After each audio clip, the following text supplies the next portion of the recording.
Good afternoon, all. Anuradha ma'am, principal ma'am, can we start? Yes, let us go ahead. Yeah. Jolita, we will start, Jolita. Please go ahead. Okay.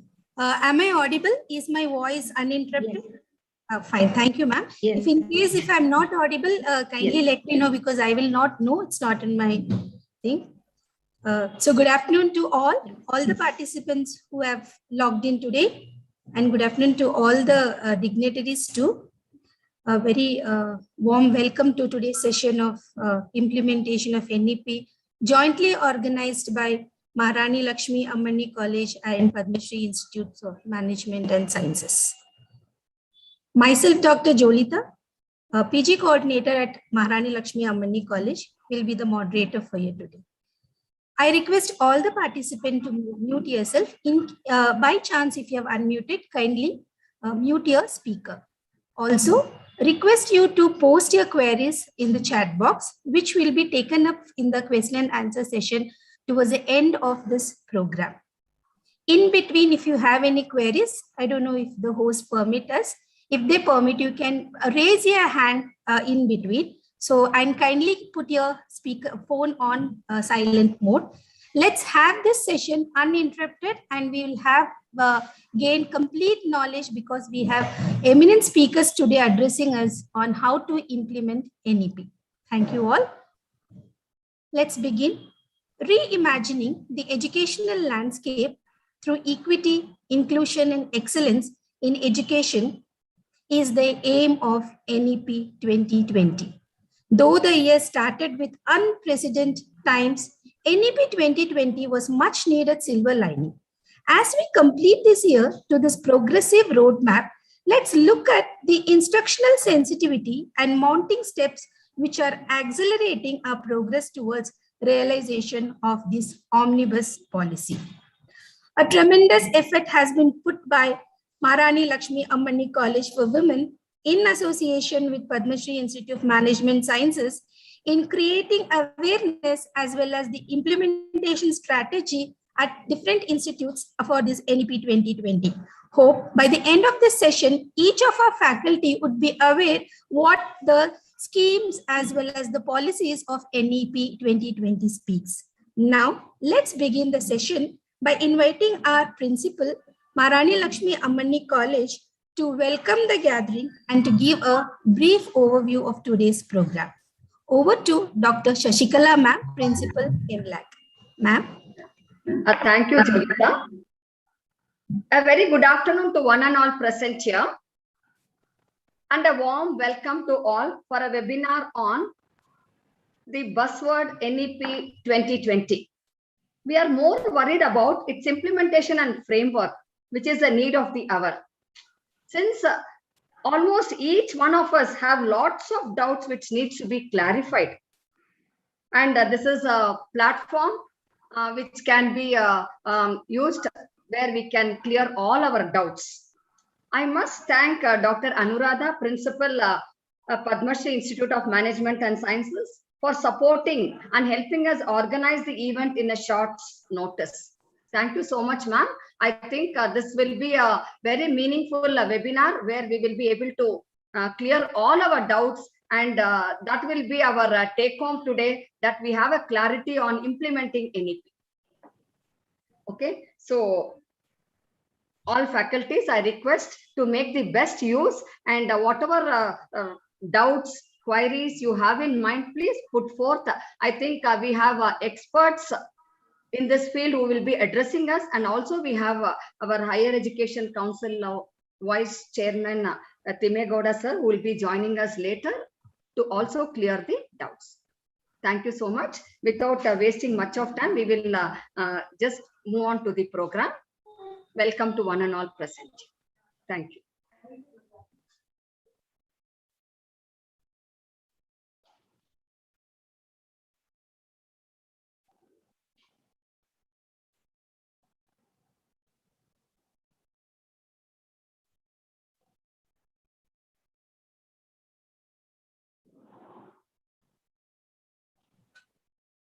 Thank you, Shashikala ma'am. Sorry, I couldn't unmute myself.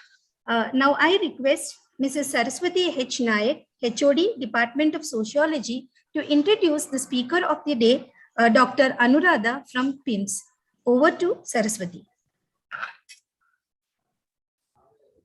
Good afternoon, everyone present here, my dear colleagues. It's a great pleasure for me to introduce our speaker today, who is going to talk to us about NEP. This is a subject in which we should all be deeply interested because higher education in India is focused on producing disciplinary experts, but the new NEP proposed to break a disciplinary boundaries. Our speaker is a senior professor, Dr. M. Anuradha from Padma Shri Institution of Management and Science. She has done her MSc from Sri Krishnadevaraya University. And she has done her MPhil from Sri Krishnadevaraya in 1991. She has PhD from Sri Krishnadevaraya University in 1999 on plant tissue culture modeling. Madam's academic distinctions are secured university first rank and received a special prize.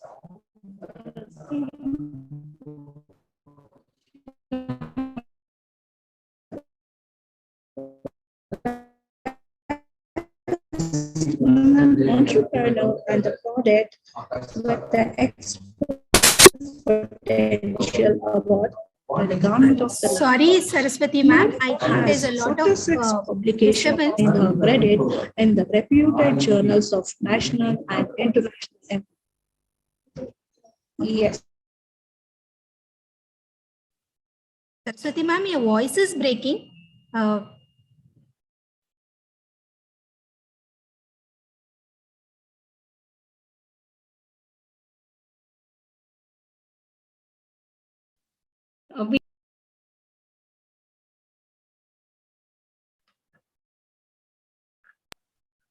Jolita, shall we go ahead?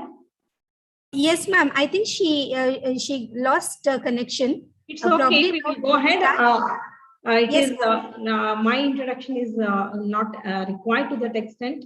We will go ahead, not wasting much time, because we need to be as per the schedule, because sir will be joining around 3:30.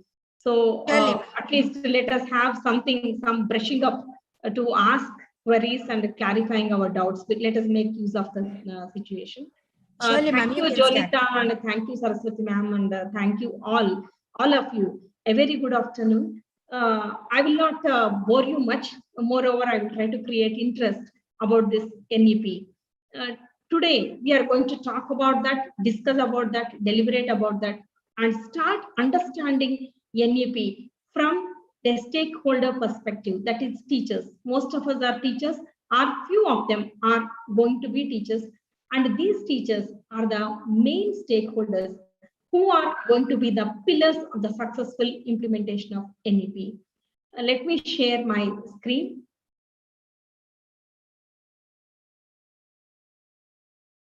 Could you able to see my screen? Yes, ma'am. Yeah.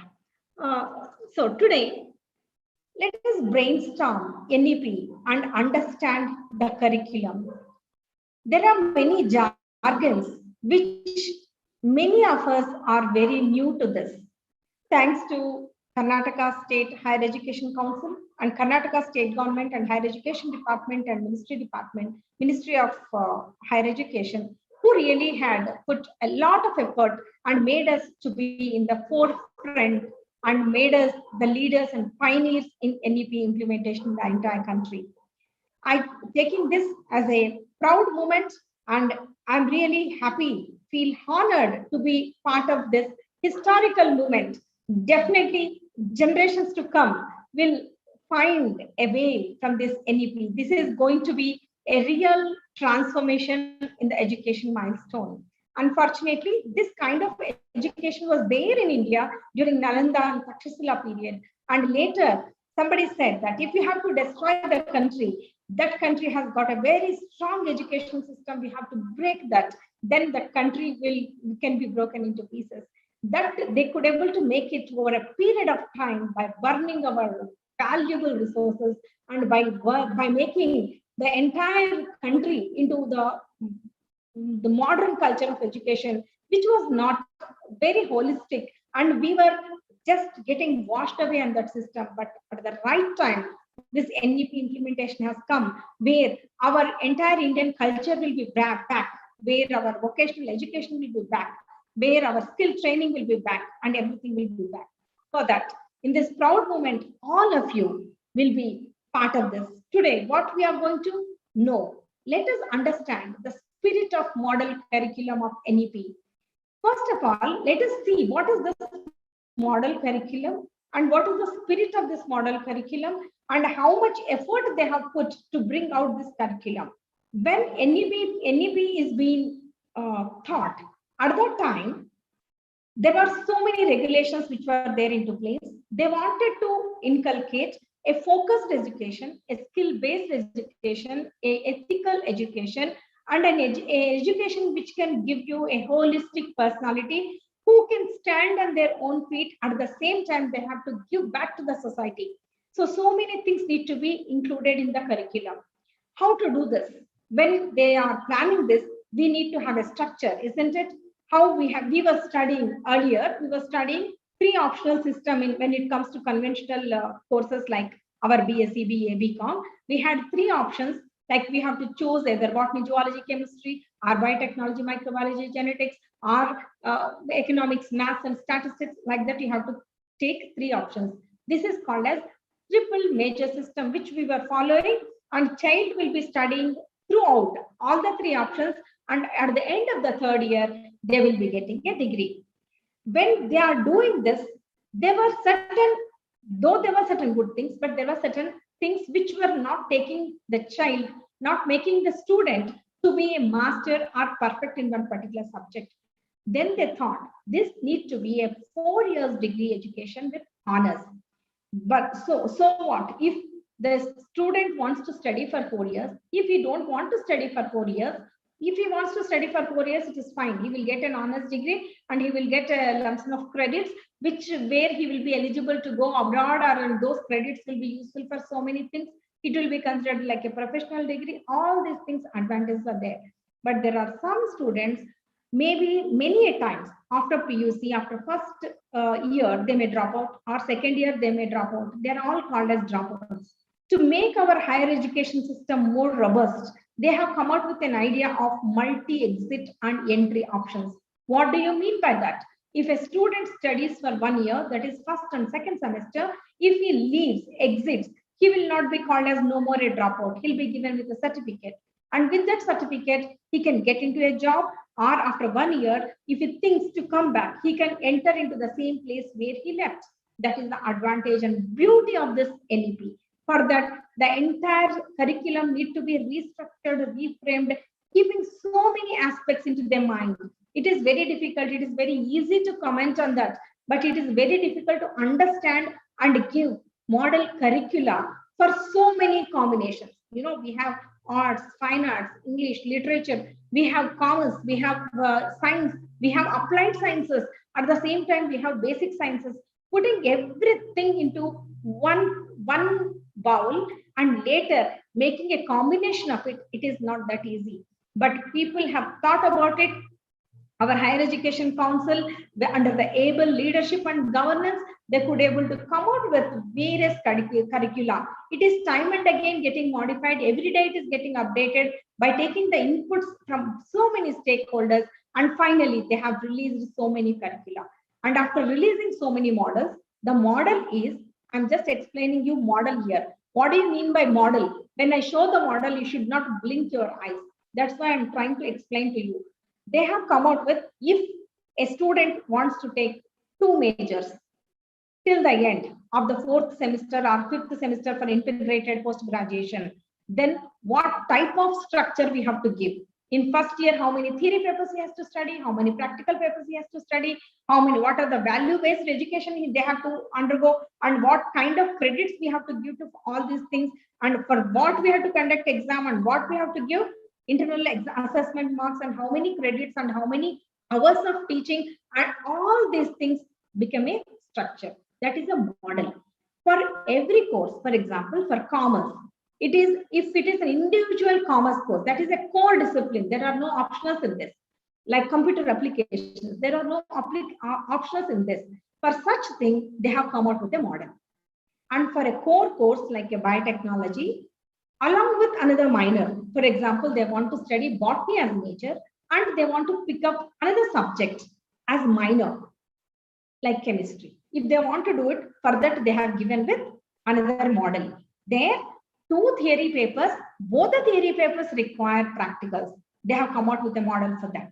And there may be another combination where you have mathematics and biochemistry or chemistry. In this, one of the subject may require partial practicals and one of the subject will require full practicals. For that, they have come out with one more model. And there is another model where a student can study botany and economics, for example. That means one subject is with theory and practical, another subject is with only theory. That is the reason why they have come out with various model curricula based upon the student's interest. And subject experts and committees have been asked to frame the syllabus depending upon the need of that subject. For example, computer science people have picked up 1C model where it is core discipline, nothing else. It will be completely computer science, that is BCA. Commerce people also have picked up the same model, and clinical nutrition dietetics also picked up the same model. The other model like biotechnology, biochemistry, microbiology, they have all picked up 2A model. So I'm going to discuss about 2 models now. I'm not touching 2 theory-based ones. I'm touching one core discipline model. Another one is the discipline where you have 1 major and 1 minor model. If my time permits, we will take questions, or otherwise note down your questions. We can ask all these questions, get it clarified from Professor Timmegowda sir, because it is honor to us. He can really clarify all of your doubts. He is walking an encyclopedia of this NEP, I can say that. And it is really, I'm really happy within this short notice he accepted to join us. Now, let me come to the second thing. Identify the best practice to implement. Already a best curriculum has been given, but to implement it, you are all the stakeholders. My dear teachers, you need to know how to pass it on from one end to other end till the last person in the ladder should understand that, and then only you can have the effective implementation. Reaching out all the stakeholders.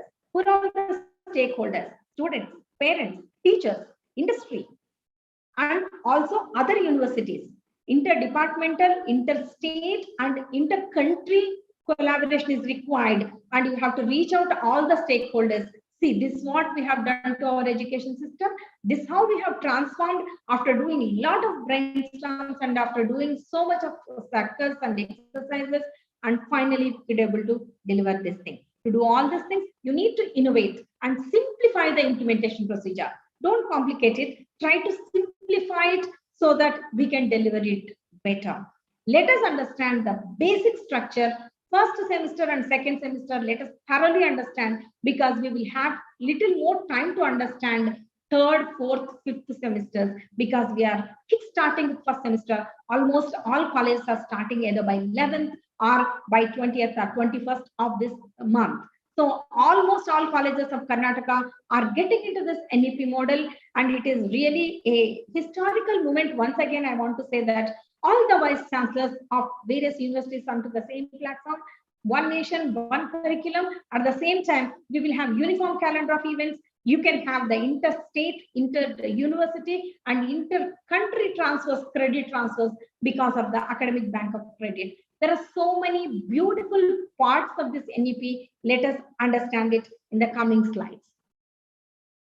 What is needed for effective implementation? First thing is awareness and complete understanding, which we are going to do today. That only that part I think we can complete today. And second thing is multiple initiatives of several bodies which are synchronized. What do you mean by this? There is an initiative from the central government, UGC, and there is an initiative from state government, initiative from Higher Education Council, and then committees, various vice chancellors and university, august bodies, so many people. I'm sorry. Yeah. So many people are involved in this. It is not just involvement. They have to get synchronized. All of us have to think at the same level. Then only it is possible. For effective implementation, let us first make up our mind, take a deep breath, and think that we are doing it. Yes, it is the biggest challenge, but we are doing it to its best, because the entire country is looking at us. Be careful. Entire country is looking at us. Everybody will be ready to mockery. In such a situation, we have to be very careful, but try to understand this and try to understand the beauty of this NEP and take it to all the stakeholders, especially to the student community, and make the parents aware of this. Coherence in planning and synergy is needed. It is very much needed. Otherwise, it is very difficult. We need to plan. We have to have a coherent approach for achieving this effective implementation of NEP. Holistic approach on the whole, because NEP is having discipline core, that is the core subjects. NEP is having skill development courses. NEP is having open electives. I will explain what exactly it is. NEP is having all yoga, NSS, sports, everything has been brought into this. And wherever there is an assessment is required, assessment is being put. Wherever internal assessment is enough, internal assessment is being put. Everything is being planned, taught thoroughly, and it is undergoing a lot of transformation every hour. I can see that. Yes, because of that, we may get jolted, but it is required. When there is a good suggestion from any one of us, they are trying to incorporate it.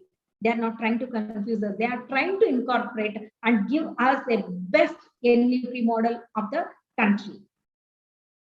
Now, first, my only intention of today's seminar is, after discussing with Dr. Shashikala Madam yesterday only we thought about it, and within a short notice, we tried to do something. I think we will try to give our best. Our only thought is, what is this model curriculum? Because a teacher,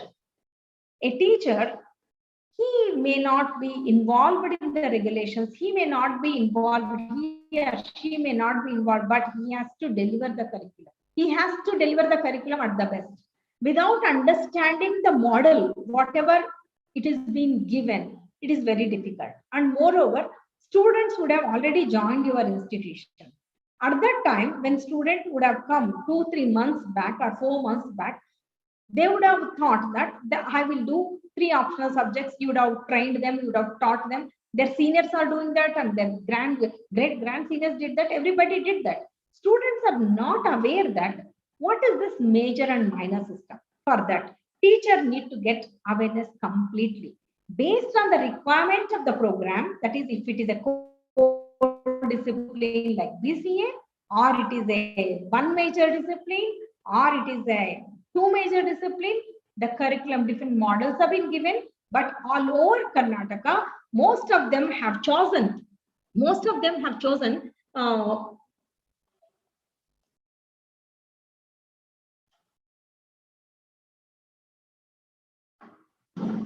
sorry, the screen is jumping. All over Karnataka, most of them have chosen 2 models. One is 2A model. Now that model number is also changed 2-3 days back. The other one is 1C model. 2A model is for science courses, almost all science courses, where it is 1 major and 1 minor. Both the things will have practicals. That is the model which I'm going to explain to you now. If you get into this model, other models also you can very easily understand, because most of the jargons can be clarified here. Another one is 1C model. In this, it is core discipline. That is a subject which needs completely focused subject. That is BCA, BCom, and clinical nutrition dietetics. Some of the subjects which need complete, there is no major minor concept there. Entire thing is a major, entire thing is a minor. It is like that. Okay. Don't get scared by seeing this model. Here, this is the one which I'm going to do today. This is 2A model, which we have followed for botany, zoology, chemistry, maths, physics, biotechnology, microbiology, most of the subjects. In this 2A model, can you see this first two things? Sorry to interrupt, Anuradha ma'am. Can you just zoom ma'am for us to read? Yes. Yeah. Could you able to see now? Yes, ma'am. Yes, yeah. Yes. See this. In this model, this is semester. That is first, second, third, fourth. It will go on. First column represents semester. Second column is discipline core. What do you mean by this discipline core? This is the discipline core where you are going to get your degree. That is, if you want to do BSc Botany, your subjects, core subjects will come into this column. Okay, let me explain. Here it is, as I told you, one major, one minor. That is the one which is the concept here in this 2A model. Your A1 will be major. A1 means if you want to take botany, your discipline A1 will be botany. Okay, you can count all A's. If you go for all A's, see, if it is being given up to 8th, 7th, 8th semester, you will be getting 14 discipline course. 14 discipline course. Okay, that is the major subject. Here, in brackets, it is being given as credits, total credits, and 4 credits for theory, 2 credits for practicals. That means your discipline core will have 6 credits. One is 4 theory, 2 practicals. If there are 4 theory papers, they asked us to make 4 units, each unit comprising 14 hours, 14 to 15 hours. That is the limit. Per week, they need to get, for 1 credit, there will be 1 hour. That means these 4 theory papers will get 4 hours in a week. Each paper will get 4 hours in a week. And the 2 practicals is considered as more or less 2 hours per credit. That is one practical. If it is 1 credit, it will have 2 hours in a week. That's what it is. If it is 2 credits, then it is 4 hours in a week. Let us not get confused about this. When you see the full syllabus, you can understand very easily. Now let you understand, this is A1. If your A1 is botany, what would be your B1? If your A1 is zoology, what would be your B1? This is a common doubt many of us teachers we are getting. Generally, a student, if they come to you, what he will say, Madam, I want to do biotechnology. I want to do mathematics. I want to do physics. They will come with single subject many times. Then we will say that, please, you have to choose another 2 subjects. It is a 3 optional subject. That's what we used to tell earlier. Now you tell the student that, see, you want to do in biotechnology, right? Along with biotechnology, at least for 4 semesters, definitely you have to do another course, which will have equal credits. You can pick up either biochemistry or microbiology or maths or chemistry, whichever is offered in your college. Please understand this. Don't offer the subject which is not there in your college, because you will not have teachers. That is why you have to tell to the students, okay, my dear, you want to do BSc biotechnology, BSc either basic biotechnology or honors in biotechnology, or you want to do integrated biotechnology, then try to choose one more subject which will be complementary to biotechnology. Don't think that I like this also, I want this also, I want this also. No, let the student don't get confused, because first 4 semesters, there is no difference between major and minor. It has got equal number of credits. Even in 4th semester, they can decide which subject they want to take for the major. Then after 4th semester, you can see major will have 2 papers. A5 and A6, minor will have single paper, that is B5. That's why till 4th semester, don't confuse the students. Tell them that you choose best of the 2 papers which you like. These are all the options you have. You have biotechnology, botany, zoology, maths, physics, chemistry, whatever you are having. These are all the options you are having. If the student comes for BCom or BCA, this is not the model. That model is different. I will show you later. But now, this is the model which is being followed for almost all sciences. So ask the students, almost all I'm telling. There may be some exceptions like clinical nutrition dietetics. There are some exceptions.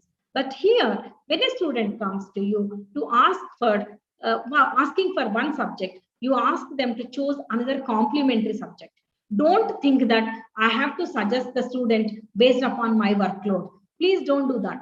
Student, give a proper guidance to the student and tell them that, see, my dear, if you are choosing physics, maybe maths will go very well with this. Otherwise, you can take chemistry. You take maths and physics or maths and chemistry. These 2 things may be very much helpful to you. Or you can take maths and statistics if you like it. If your college is offering, tell them that. Tell them that. And also tell them that, for example, if a student takes physics and chemistry, and if you feel that student should study mathematics, offer that thing in the open elective. Offer that thing in the open elective. Ask them, guide them. See, my dear, though you don't like mathematics, for physics, it is required. So please select mathematics as an open elective subject. He can do it. Earlier, it was open elective is in a different way. I will explain about the open elective once you are clear about this first column. If you say that we are clear about the first column, I will go for the second column. Are you clear about the first column? If you want me to repeat, I will repeat it again. My time is up actually.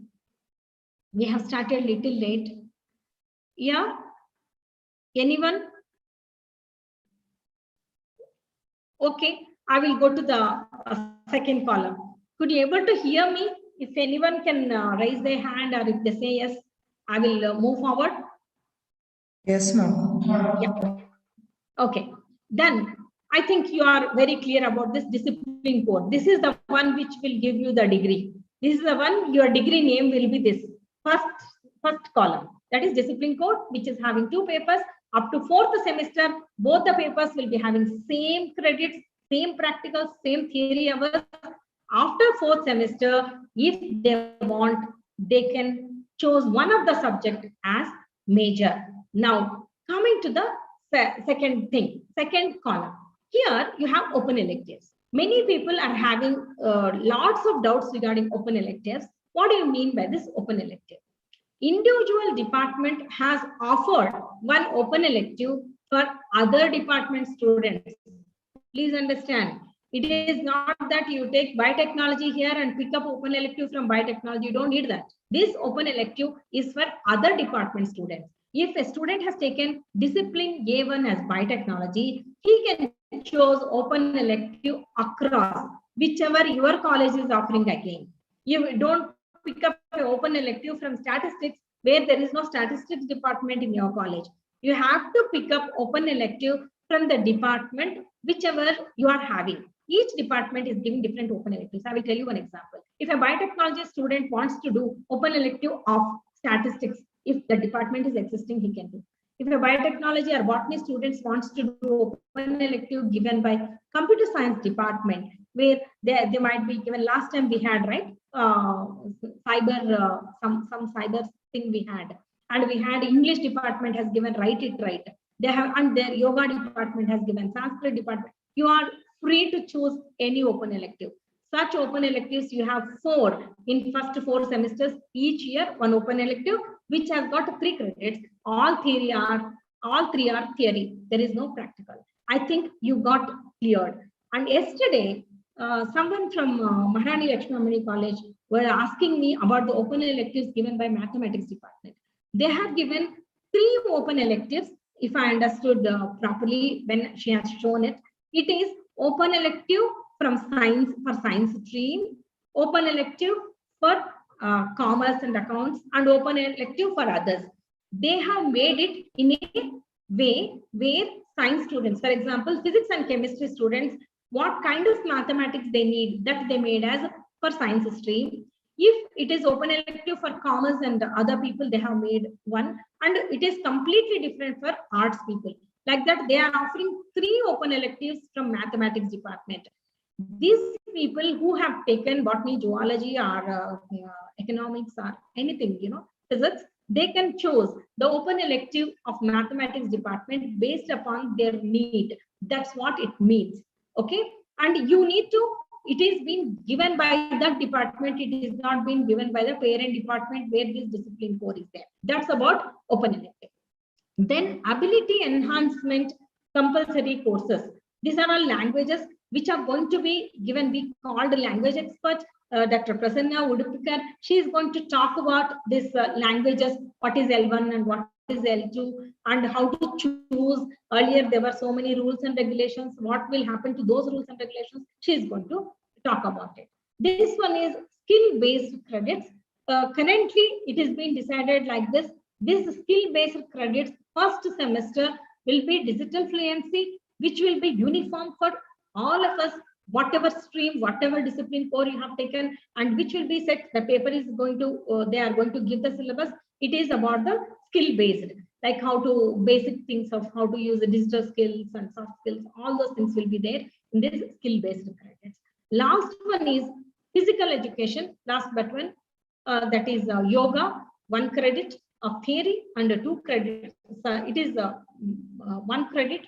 You have only practicals in this, only practicals, and you have health and wellness. There also you have only practicals, and physical education you have only practicals. NSS, NCC, all these things are, and these are assessed by only internal assessment. There is no theory and practical examination for this value-based credits. That is about this entire first and second semester and different columns, what they speak about. Discipline core, discipline elective, ability enhancement, skill development. If you take any model, these are all the structural phenomena, structural things in that, components. In any model you pick up. You would have already got the syllabus to your colleges. You just open it up and see that. Now you will have a different perspective. There will be some models where you have discipline C is also there. I will explain about that model in another 5 minutes. After that, I have to wind it off because we have called Prasanna Madam. She will be teaching us about L1, L2, L3. Coming to this exit options, I will just talk about this exit option. Then we will move on to the another model. A brief outline of that another model I will give, because I have already explained what is mean by discipline core, what do you mean by open elective, all these things. Coming to this exit option, after 1 year, that is after 2 semesters, if a student wants to exit for various reasons, he would have got a job, or he is hard pressed for money, or his health is not permitting, or something, some other reason, for some or the other reason, they may exit. They can exit with the certificate. 50 credits he will have in his academic bank of credits, and he can exit with a certificate, having, because he would have learned certain skills, he would have learned certain basic subjects, and with these things he can get a job with a certificate. He will not be no more called as a dropout. Then you have another exit option with a diploma after 100 credits. That means first, second, third, fourth. If they do all 4 semesters and then they exit, here they can have exit option with a diploma, and here is the place where they have to choose for one of the subjects, either A or B. They have to choose as a major. If they chose B as a major, here instead of B5, you will have B5 and B6. If they choose A as a major, it will be A5 and A6. That means the subject which is major will have 2 theories and 2 practicals. And the subject which is a minor will have 1 theory, 1 practical, and they will have a vocational subject here. You will not have a open elective. That is a job-oriented skill subject will be there, vocational subject, and then you will have again skill enhancement program, physical education, NSS, all these things. As you go up the ladder, you will be specializing more of other things. From here, you will not have L1, L2, constitution, all those things you will not have. You will not have open electives also. You will be getting specialized, more and more specialized at this stage. Now, coming to coming to sixth semester, I told you, in sixth semester, they can get into, they can again have exit option after 7th and 8th. If they exit after 7th and 8th, then they will be, if they exit after 6th, if they exit, they will be given a basic degree. That is a basic BSc botany, BSc geology, BSc microbiology, like that they will give. If they do 7th and 8th, they will get a degree like honors. That is basic. It is more than basic, where they would have attended in more number of, sorry. Yeah, here it is, could you able to see? Could you able to see? Yes, ma'am, you can proceed, ma'am. We can see this. You can, I don't know, it is not supporting.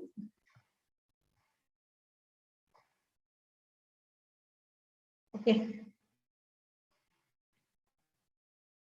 I could not able to zoom it much, but I will explain orally. Now the columns are same. As you go down, your major papers will become more and more, and minor papers will come down. You will not have that minor papers. You will have only one minor paper and one major paper. And this is integrated into post-graduation also. After 7th semester or after 8th semester, if they get into 9th and 10th, then it will be, after exiting from 10th, they will be getting an integrated PG degree in that particular subject. It will be, they will have another beautiful part is there here. You can see the internship part, and there is another part which is getting hide in the things, Here you have research components in 7th and 8th. There is research methodology paper in 7th. If you have that model with you, you can see that model. In research methodology in 7th and in 8th, you have a research project or internship. If you do this, the advantage is after honors, you can directly pursue your PhD. You need not do a PG with 4 years honors degree with research as a component. They can pursue a PhD. If they don't want to do that, they can choose another 2 papers as electives, and they can go for regular PG. And after PG, if they want to quit and they want to get into teaching, or if they want to do PhD later by registering as part-time basis, that is all. Those options are also there. Wide options, you have wide options in this, and it is very, very student-friendly model. Only thing is, my humble request to all the teachers is just to go through this discipline course and just go through the syllabus by keeping the model aside, and just talk with your friends, talk with your colleagues. Don't say, you are offering them chemistry, then what will happen to my workload, or what will happen to my subject? Don't think like that. All the subjects are interdisciplinary now. It is the student who wants to do. If he wants to do economics and botany, he should be allowed to do. That's the spirit of NEP. That's what NEP says. Okay, that's about this basic structure I explained. I think I tried my level best to explain, and this is very short time. Anyone, anytime wants a clarity in this, you can call me, or we can schedule a one-to-one talk also. We can do this, because I call this as a workshop. Another model, within 2-3 minutes, I'll quickly browse through and I will wind it off, because we have to understand L1, L2 also. That is very important. I myself wants to get clarity in that particular thing. Here, this is the model which has been selected for core discipline subjects like BCA, BCom, clinical nutrition dietetics. There are some subjects, all 3 will be, there won't be any major minor concept here. In the first thing, C1, C2, C3, all these 3 things will be computer applications only. CA means computer application, 2 papers with practical and 1 paper without practical. That is only theory. Remaining all will be same. Like open elective, I have already explained to you. No need to explain all of the columns. Only in this column, you look into this. All the columns are having computer applications only. This is the model we have followed for computer applications, and we have followed for clinical nutrition and dietetics also, which is being given as a core subject. All the 3 optionals related to clinical nutrition and dietetics only, they'll become specialized. After 4 years, it will be of only clinical nutrition and dietetics experts like honors. They can get into PG also. With this, I would like to wind off because we have another speaker and she needs some time to talk. And we are expecting Professor Timmegoda sir sharp 3:30. We can hand over to him. Maybe by 3:25 we can hand over to him. And hope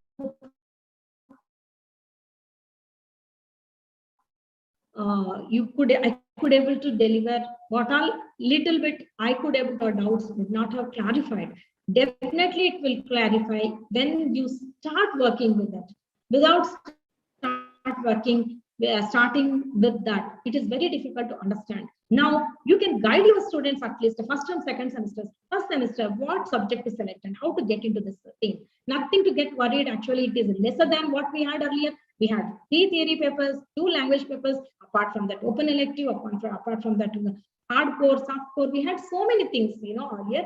Now it is beautifully integrated. We have focused subjects with all the skills, with all the ability enhancement, value-based, everything has been, we used to do it outside the curriculum. We used to give value-added programs. We used to give so many other things outside the curriculum. Now everything has been integrated, and whatever they do, they will be getting credits for that. So there's a small introduction about implementation of NEP, the successful implementation of NEP. This is an opportunity.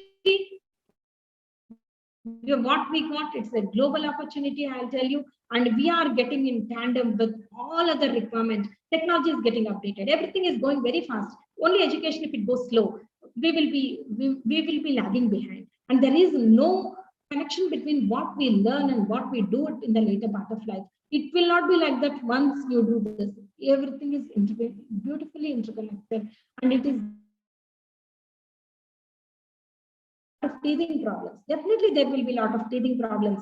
This is such a humongous task. In such a humongous task, definitely there will be many problems. We will together sort it out. This is our state, our NEP, and our course, and our institution. Finally, our students and our children who are going to get the benefit of it. I wish you all the best. And over to the organizers. I thank Shashikala Madam and Maharani Lakshmi Ammani College for getting collaborated in such a short time, and all the organizers.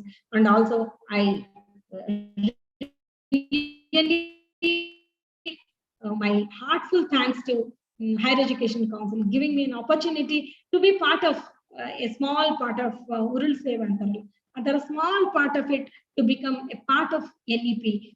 Because of that only I could able to understand the entire structure and other things. Thank you. Over to Jolita. Prasanna Madam is there, and I hope she will. She is a wonderful speaker.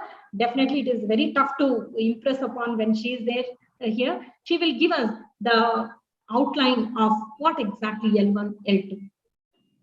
Over Thank to you, you, ma'am. Yeah. Thank you, Anuradha, ma'am. Yeah. Thank you so much. In a very short time, you could actually give us such enormous amount of information. And also, ma'am has told that whoever has needs still clarification, ma'am is open and she is available for your clarification.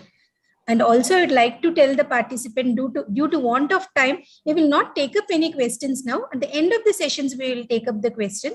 And now, since ma'am spoke about the discipline core, the open electives, as well as the skill component, how the core subject is important is the language component is as important as the core subject. And as the day when NEP was announced and Karnataka told that they're going to adopt NEP, every language teacher had this confusion, had this chaos, what about the language component? And till date, I think nobody could give a clarity about what is going to happen in the language scenario. But today we have with us Dr. Prasanna Udipikar, Vice Principal, VVN Degree College, Vivipuram. And I request Ms. Tara Devi, Department of Management Studies, to give a brief introduction of the second speaker, Prasanna Madam. Ma'am. Over to Tara. Thank you, ma'am. Good evening, all. The resource person for today's session is Professor Prasanna Udipikar. Ma'am is a Vice Principal from VVN Degree College, Bengaluru, hails from Mangalore, and has MA, MPhil, PGDLT, and PhD degrees in English to her credit. She has put in 33 years of service in academics. She is a member of Karnataka State Expert Committee for English Curriculum Development under NEP 2020. Ma'am is a member of BRC Advisory Committee, Central University of Karnataka, Kalburgi. Ma'am is the convener, Committee for Demographic Study of Visually Challenged Students studying under Bangalore University. She is a member of Braille Resource Center, Akkamahadevi University, Vijaypura. Ma'am is also a BOS member for English Textbook Committee member, Bangalore University, and also an editor of Annual Souvenir of National Federation of the Blind, Karnataka chapter. She is a recipient of many accolades. Madam Prasanna Udupikar was honored with the Exemplary Award by Women's National Education Society, Bangalore. Ma'am is felicitated by National Federation of the Blind Karnataka chapter on the decennial celebrations for her yeoman service to the visually challenged students on World Braille Day celebrations. She has been honored by Hasiru Dada Freedom Park for her services towards empowering rag pickers. She has been awarded the best teacher by Karnataka Educational Awards. We welcome you, ma'am. Yes. Yes, good afternoon, everybody. Am I audible? Good afternoon, everybody. Yes, ma'am. You're audible. Yes, yes. At the very outset, let me extend my gratitude to Principal of Padma Shri College, Dr. Anuradha, and Vice Principal, Dr. Thamaiya, for giving me an opportunity to share my views on English pedagogy under NEP 2020. Am I enabled to share the screen or? Ma'am, you can share. We have made you co-host. Yeah, you can share.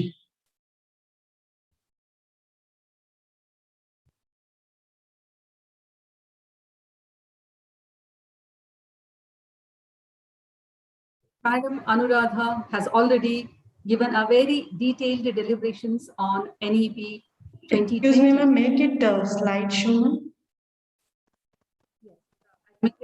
Full screen. Technical hitches are there. I'll just try to do it. Has already given a very detailed deliberations on this. So I'll be focusing mainly on how English language is learned and taught. Also the other languages. So National Education Policy 2020, launched on 29th July 2020, was drafted by a committee headed by Dr. Kasuri Rangan, and the report was submitted on May 31st, 2019. You have already, you already know on what Dr. Anuradha has already shared with you, that NEP 2020 focuses on 5 pillars: affordability, accessibility, quality, equity, and accountability to ensure continual learning. The beauty of NEP 2020 is that it aims at bringing out the unique capabilities of each student with 100% GER in school education by 2030. What do we mean by GER? It is gross enrollment rate of school children admitting to school education. Now, without much ado, let me start my deliberations on how languages are looked at under NEP. NEP 2020 looks at language study under 2 folds. Language is not studied as a communication skill, but it is also studied as a carrier of culture and values. It emphasizes language study through translation and interpretation. The overall aim is, in the 4 years course, 4 years program, the student will have to be equipped with the 2 languages. One is language 1, the other is language 2. In the first 2 semesters, the student would be studying 2 languages. The students who are studying in Karnataka, for them, functional Kannada has to be studied as language 1. And as language 2, there is option for them English, Hindi, Sanskrit, Telugu, and other things. The faculty, now how are we going to learn the language and how are we as faculty members teach the language, learning from the student side, teaching from teacher's side. So it is based on 20:30:50 principle. Please note it down. There should be, you're not yes, I'm not audible. Please note it down that the teaching methodologies need to be changed because NEP stresses on ICT, use of ICT tools. It stresses that language should be taught on the principle of 20:30:50. That is lecture mode, talk and chalk. What we used to do, the traditional method of teaching should only be restricted to 20%. Using visuals and reaching out to the student for better understanding of the language should be 30%. Experience, that is experiential learning, participative learning, experiential learning, collaborative learning should be emphasized more when we teach languages. So 50% has to be stressed on this. So overall, when we teach the language talking, it should be student-oriented, student-centered. Teacher would teach lecture method only 20%.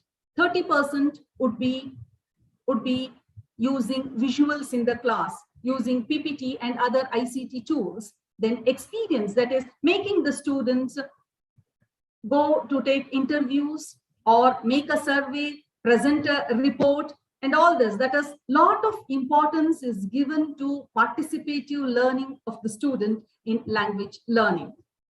Now, how are we going to teach the language? Let us have a look at the delivery of curriculum structure. As I have already emphasized, that National Education Policy 2020 emphasizes language study and promotion of languages through translation and interpretation. It aims at equipping students with knowledge, skills, values, leadership qualities, and initiating them for lifelong learning. So in this connection, curriculum, pedagogy, and assessment form the foundation of quality learning. Relevant curriculum, engaging pedagogy, this is very, very important. Engaging pedagogy on the teacher's side, continuous formative assessments, and adequate student support result will yield productive learning. So the language and the study of the language and the linguistics are central. As we all know, without language, no other subjects can be understood. So language and linguistics form the base of the educational ecosystem. Hence, NEP lays more importance on language learning as twofold. That is, language is communication skill and also as carrier of culture and values. So as a medium of communication, language, learning language gains significance. So the twin objectives of language as a medium of communication, as I told you, and as a carrier of culture and values need to be embedded in 4 years multidisciplinary undergraduate programs. So the communication skills are vital in the creation and dissemination of all the domains of knowledge and to connect all disciplines. Without proper language, the student fails to understand and even fails to express. Hence, we, the teachers, have got more responsibility now. Teaching and learning of receptive and productive skills should be emphasized. When we teach the language, we should make the students know what are receptive skills and what comes under productive skills. Earlier, we all know that language comprises of listening, speaking, reading, and writing, which we call LSRW skills, are to be now effectively taught and studied in 2 years language study of the 4-year undergraduate multidisciplinary program.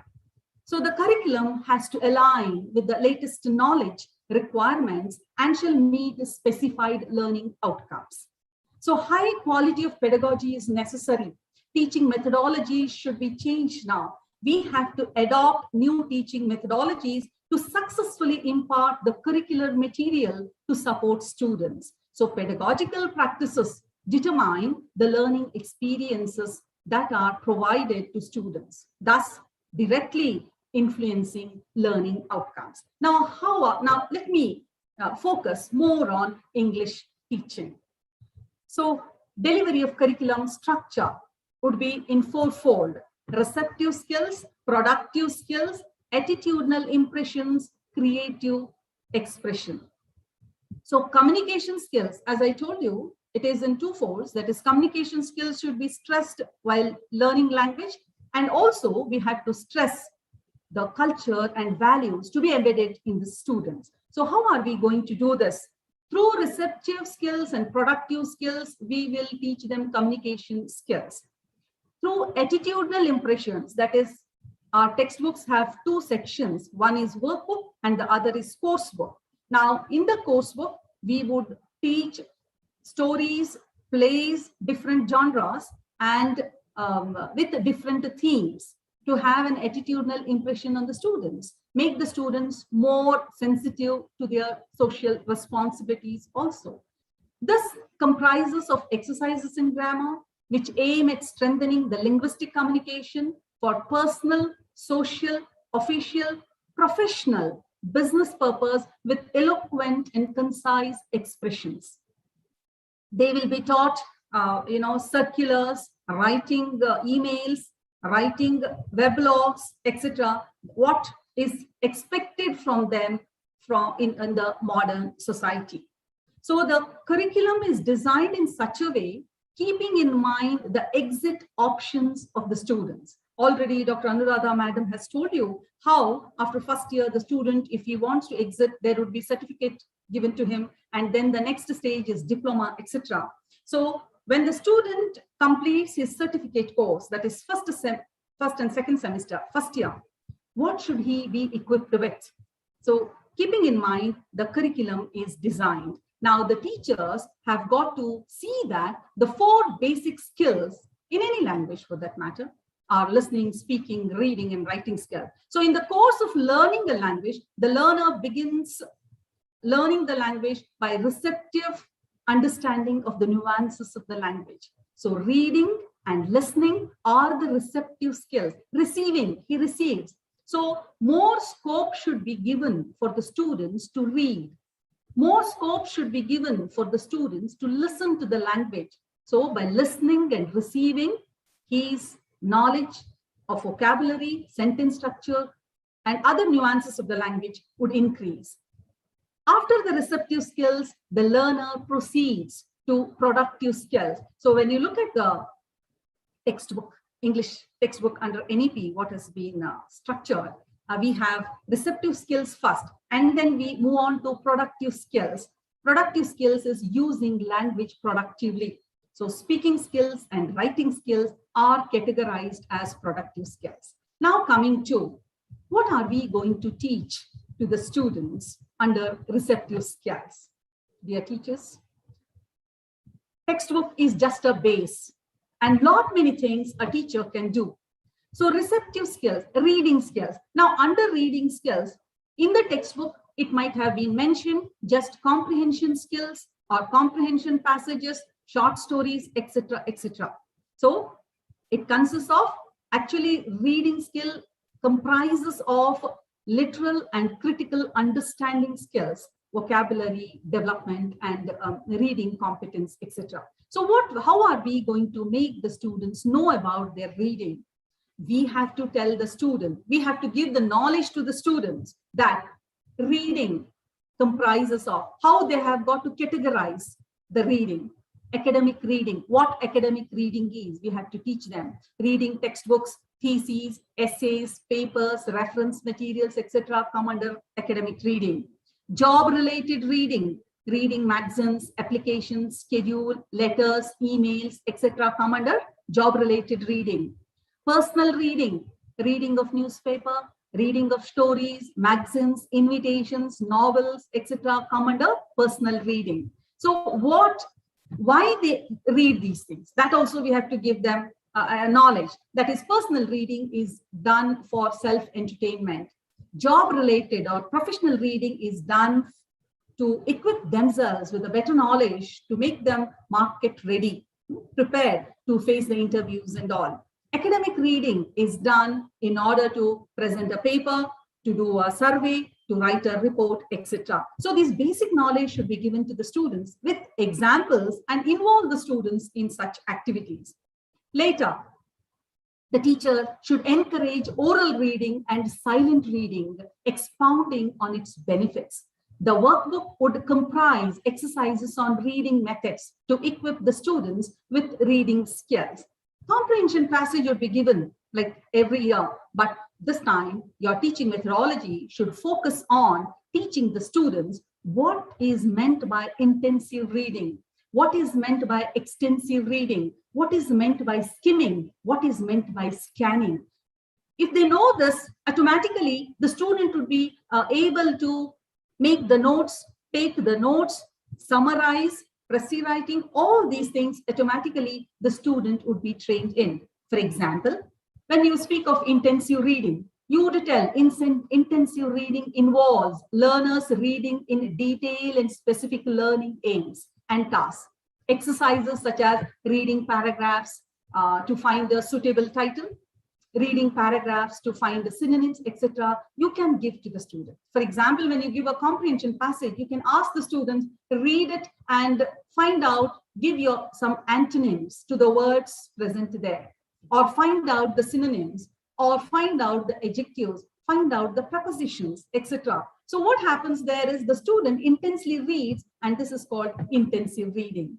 Now, extensive reading is an activity where the teacher provides the students with reading material to read without any assistance. Just he reads, like, for example, short stories, etc. We can short novels, or short novels, which we call it as novella. So different genres should be given to the students. Genres, essays, articles, autobiographies, memoirs, biographies, all these things, and we can train the students how they can read. Skimming, first they would read and take only the important points. This is called skimming technique in reading.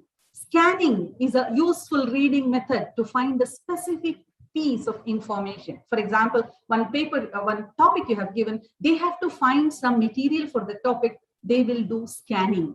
How they have got to do scanning, these techniques should be taught. So pedagogy would involve in making the students know about non-verbal reading comprehension, reading different types of texts. We can give them sentence comprehension, digital reading.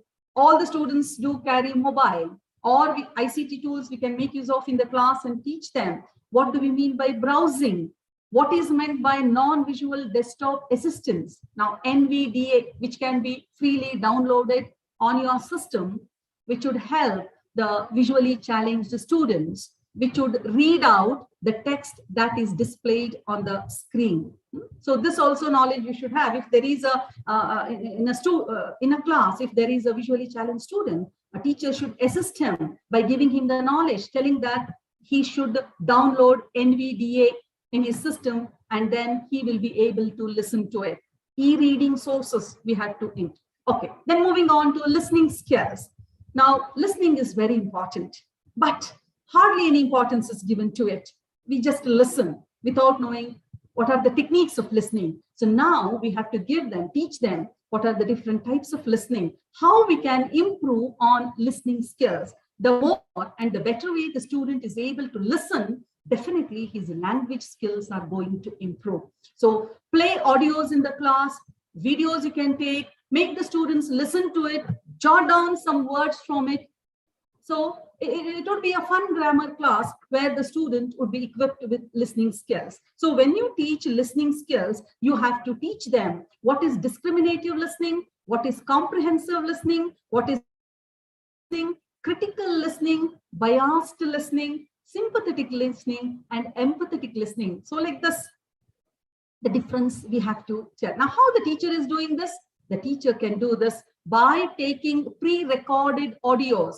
So teacher has also got to prepare himself or herself before going to the class. It's not just telling that listening, types of listening are this. No, you should give them live examples, because NEP stresses more on, I have already said, 50% of participative learning. So narratives, news, conversations, then interviews, songs, etc. Pre-recorded, you can take to the class, play it, make the students listen. In group, you can make them. I know the problems that in a class of 70, 80, how is this possible? But we can make the groups. The students would have mobile. We'll give them the task, let them write it down and present it in the class. I think this would help them to be participate in to make the class more participative.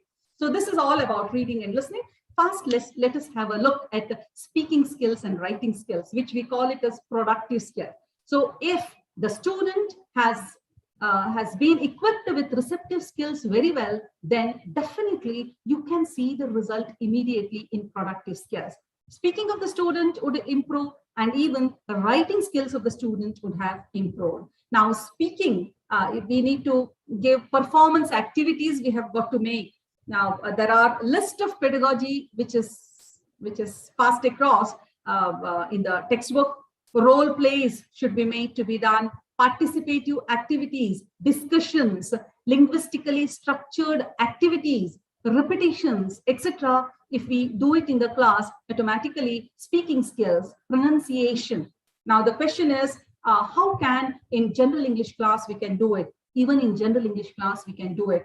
We are not aiming at teaching linguistics to the students there, but we are aiming at improvising on the pronunciation, the intonation, and voice modulation of the students. So observation activities will definitely help the students. Now, coming on to writing, now we'll be teaching them introducing oneself, asking or giving information. For all this, for example, requesting, ordering, there is a difference in the intonation. So we need to tell the student, requesting, how the intonation, how they have got to emphasize on the modulation of their voice, modulation of the voice, how it has to be done, how they have to take care when they give the order, the intonation. So voice plays the most important. Apologizing, how the modulation of the tone is different. So all these things, demanding, etc., we can give them. So what is the pedagogy used here? Along with the use of print media. When I say print media, I'm referring to textbook. As I told you, my dear friends, let us keep the textbook as a base. We have to complete it, added to it. We have to make use of ICT tools in order to achieve our goal. Then writing skills, developing writing skills require practice. It involves 6 fundamental effective writing, such as focus, coherence, organization, structure, development of ideas, voice, word choice, and conventions. So, hello. Writing skills. Hello. Yes. Oh. Yes. No, yes. Sweetheart, does not come. Can I continue, or time is up? Sorry. Time is up. No, ma'am. You can continue. Somebody interrupted. Okay. So these are the 4 skills which we have to aim at in general English class. That is generic English, L2 we call it. The faculty, I mean the teacher, should promote learning on a promotional scale of 20, 30, 50 principle, where lectures would only help the student in listening. It constitutes only 20%. Visuals, we are going to show it on the board, and then visuals, we are going to project it on the screen, and then 50% by participating. So please emphasize more on participative learning, because NEP aims at student-centered education, not a teacher taking the textbook to the class and then, giving notes or reading out the lessons and all. No, let us encourage the students in role plays. Let us give them the task like taking interviews and writing a report, etc., etc. So lectures, discussions, we can also make 20%. Let us keep our lecturing mode talk and talk mode only for 20%. Then what we can do is we can encourage students in group discussion. We can give a topic and make the students to discuss, and then we can give them case studies. Now the question is how these students are going to do it. Now, friends, the real case studies wherever possible should be encouraged in order to challenge students to find creative solutions to complex problems of individual, community, society, and various aspects of knowledge domain. We can give them one problem in the society that's existing, maybe dowry system or anything for that matter, roadside food, what they sell, advantages and disadvantages, health issues. So they'll make a study of it and then present it. So this will help in critical thinking and also problem solving methods. We shall encourage students in role playing. We shall, whatever lessons are there, we can ask the students, we can conduct even competitions in the class, let them come and then, present their role so that it would be again fun learning for them.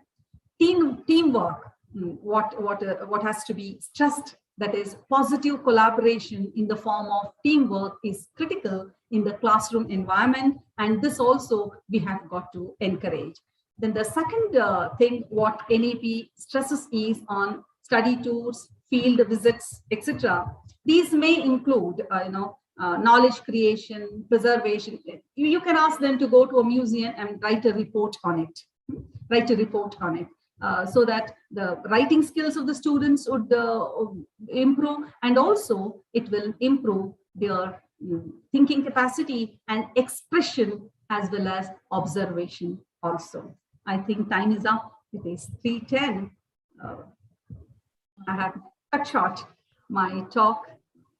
Ma'am, Dr. Prasanna, ma'am, if you can just tell us L1, L2 in first semester and second semester, just quick brush up. Like Yes. I have told it. L1 is a compulsory Kannada language which the student has got to study. Student in Karnataka, local language they have to study.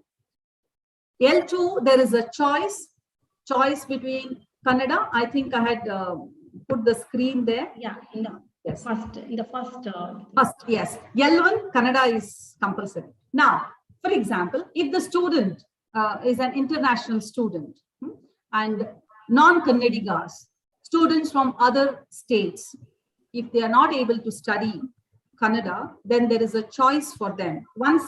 Any one semester, they can study functional Kannada, that is, which is very, very basic.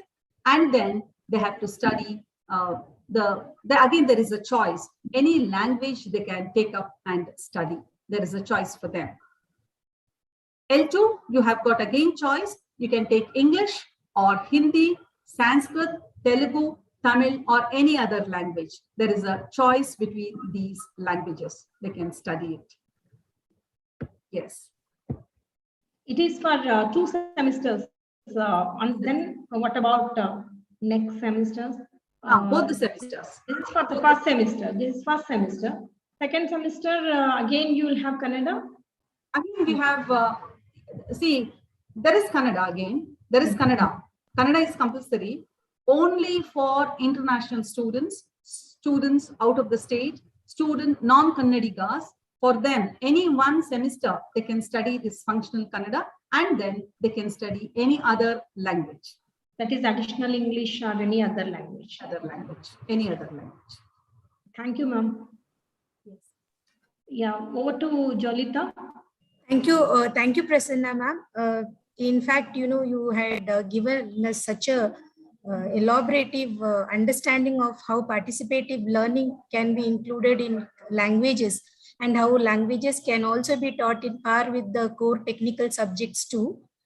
Quickly, by the time Professor Thimmegowda sir joins us, we will take up some few questions, ma'am. We have some questions in the chat box. I'll just address it to the respective speakers. The first question is from Aparna Deshpande ma'am to Prasanna ma'am. The question is, will the participative learning have a compulsory component of collaboration? Is the 20-30-50 methodology applicable for all subjects, including the technical subject? Should I repeat that? Yes. No. 20, 30, 50, that is what the teaching methodologies need to change because NEP aims at student-centered education. In lecture method, what we used to do all these years, more it was teacher-centered. It was teacher-centered. Whatever teacher said, the students would take it down in their books, and then rote learning, it gave more, it encouraged more of rote learning. But now it is not like that. We have to concentrate on participative learning. That is, group discussions we can conduct in the class, role plays we can conduct in the class, presentations we can ask the students to give, and then because internal assessment also could be given on these activities. Even in the assessment models, they asked us that each outcome, for example, for one course, if we say that this is going to be the course outcome, and that need to be really judged. They have given a pedagogy thing, like what are the various other methods of assessment you're going to follow for your internal assessment. We have given for every paper that some of the papers are like we will pick up group discussions. Some of the papers, earlier we used to give one internal test, second internal test, third internal test, and summative of all these internal tests are best of the three, you give us internal assessment marks. But it is not going to be like that now. It is going to be what Dr. Prasanna explained, that in that way, that you can judge a student even on a role play. If you think that that particular subject can be understandable in a better way, if the student is being given with an assessment based upon their creativity, based upon their innovative thinking, and high order thinkings, we call it as. Sometimes for us to really get into this mode, but if we follow exactly whatever has been given, you can definitely do a much better way. And UGC has released LOCFs, and in all the subjects, you can go through that. It has been published in 2015 itself. You can go through that. They have given program outcomes. Like earlier, whenever we say that program outcomes for the sake of NAC is to say that a student should be better able to understand. This kind of program outcomes are redundant now. You have to give a proper program outcome. If you are teaching one particular lesson, as you said, it is like that improves their listening skills. They are going to frame their resume well. They are going to enjoy their life well if they can go through the newspaper in this particular way. That is going to be the outcome of that particular method of teaching. That's what is being told in the NEP. Only thing is, when you see the bulkiness of the papers, you may be withdrawing yourself, not going through the NEP properly, but please go through that. Every sentence of that and every page of that gives you enormous strength as a teacher. You first go through that and then understand that and then try to deliver and implement that. Yes, and madam, I would suggest the participants to read LOCF, which is available on UGC website, ugc.ac.in. LOCF very clearly mentions what NEP aims at. LOCF refers to Learning Outcomes Based Curriculum Framework. So you can go to Google, you can type LOCF ugc.ac.in and you will get that curriculum framework. It's all based on learning outcomes. Yes. There is another question in the chat box. She's asking, please let us know about English as open elective as optional. Yes, ma'am, I'll read out that. Yeah. Yes, Jolita, you are not heard. You please unmute yourself. Yes, ma'am. Can you hear me now? Yeah. Now, this is question from Usha Rani. She wants to know about English as an open elective as well as an optional subject. What are the scope? when a student take it as an open elective or as an optional subject. Added to that, I wanted to know also, ma'am, can a student opt languages as a core discipline subject also, because they know where. Yes, yeah, we used to give BA literature. No, that is always there. Nothing is being disturbed. Whatever is been there, everything is being offered. It is being offered more than what sir is doing. I think sir has joined, Jolita. We will welcome sir, and then we will take the questions at the end, if possible. Yeah. Okay. Welcome, sir. Yeah. Jolita? Yes, ma'am. Now with us, I think in the beginning of this session, Dr. Anuradha madam rightly mentioned that today with us, we have with us Professor Thimmegowda sir, who is actually the walking, talking encyclopedia of NEP. You ask him anything, because even I had a chance to interact with him. You ask him anything, he has right at his fingertip all the answer for it. Now I, on behalf of Maharani Lakshmi Ammani College, as well as Padma Shri Institute of Management Studies and Sciences, I welcome Professor Thimmegowda sir to this session. Thank you, Professor Thimmegowda sir, it is really, I am honored to introduce yourself. It is a really great feeling to work with you in this NEP, sir. I take this as an immense pleasure to introduce Professor B. Thimmegowda, Vice Chairman, Karnataka State Higher Education Council. He's a great teacher, researcher, and an academic administrator. I can say that I can add one more point to this, is a transformer. He's having about enormous experience of 48 years, and he was Vice Chancellor to Bangalore University, an undivided Bangalore University, and then first Vice Chancellor of Karnataka State Rural Development and Panchayat Raj University, Gadag, and acting Vice Chancellor of Mangalore University. It is indeed a pleasure to have with you in this evening, sir, great evening, where he has about 40 years of service in teaching, chemical research, and academic administration. Several academic and administrative positions he held, including acting Vice Chancellorship, Dean, Faculty of Science and Technology, Director, University Science Instrumentation Center, Professor and Chairman, Department of Chemistry, Chairman of Board of Studies in Chemistry, etc. There are plenty of things to speak about him. I just want to give a glimpse of it. Professor Thimmegowda sir did his postdoctoral collaborative research in USA, Germany, and Japan for 6 years, and he is a prestigious Humboldt Research Fellowship holder. Apart from this, he had a very fruitful collaborative research between Mangaluru University and German institutes since 1993, and resulted in about 500 research publications. Really, he needs a big round of applause. And Professor Thimmegowda was also awarded Tokushima Foundation Research Fellowship of Japan for collaborative research at Tokushima University, and he has made several significant research contributions and academic contributions in the field of structural and physical organic chemistry. With the DST, he has got one of the performing universities as Mangalore University with 9 crore grant for research under FIRST program. This is one of the prestigious program of DST.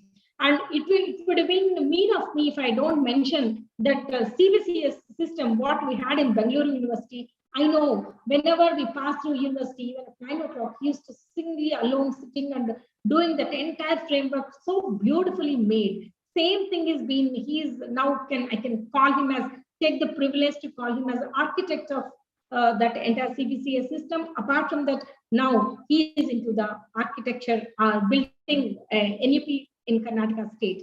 With this, I just not last but not least, he has got several fellowships, including academic distinctions, PDF in USA. As I already told you, he has got a Lifetime Achievement Award from Indian Council of Chemists. Professor Thimmegowda sir is a member of Task Force on Implementation of NEP 2020 Karnataka and Chairman of the Subcommittee on Curriculum Reforms in Higher Education, who is none other than our beloved former Vice Chancellor, Professor Thimmegowda sir. He really contributed a lot to this NEP and tirelessly giving so many models, putting all his efforts and thinking about at the most maximum benefit students should get. How difficult it is to have to visualize and have a vision for the next 30, 40, 50 years and derive with a curriculum and a model framework. It is very, very tough, satisfying every stakeholder, student, parent, teacher, government, industry, and at the same time, NEP proceed. With this background, I request Professor Timmegoda sir to deliberate on NEP 2020, and our participants are, most of them are teachers, 95% of them are teachers. I wish you are the best person to clarify our doubts, and over to you, sir. Thank you, madam. Thank you.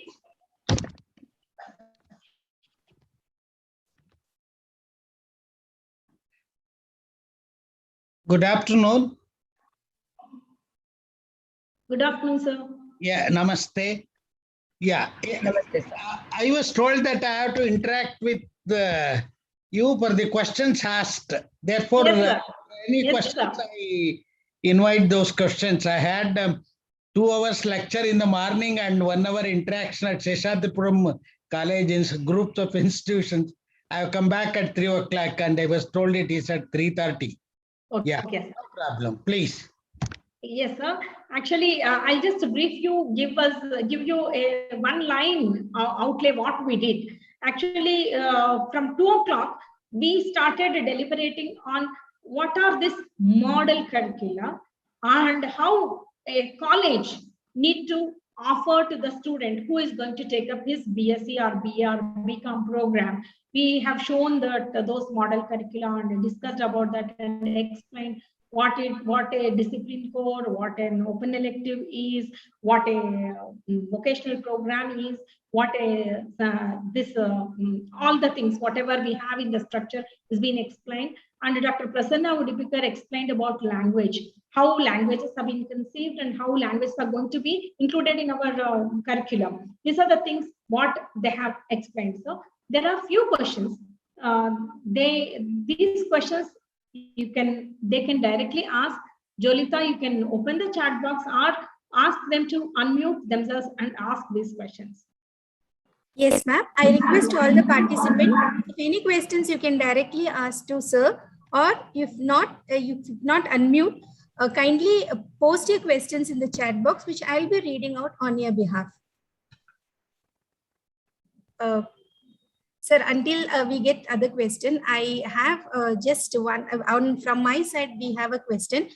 We want to know that now we are going with the 2A model, but just a very latest information is some of the autonomous college have also opted for the 3A model. Do the autonomous college have this flexibility that they can opt a 2A or a 3A model?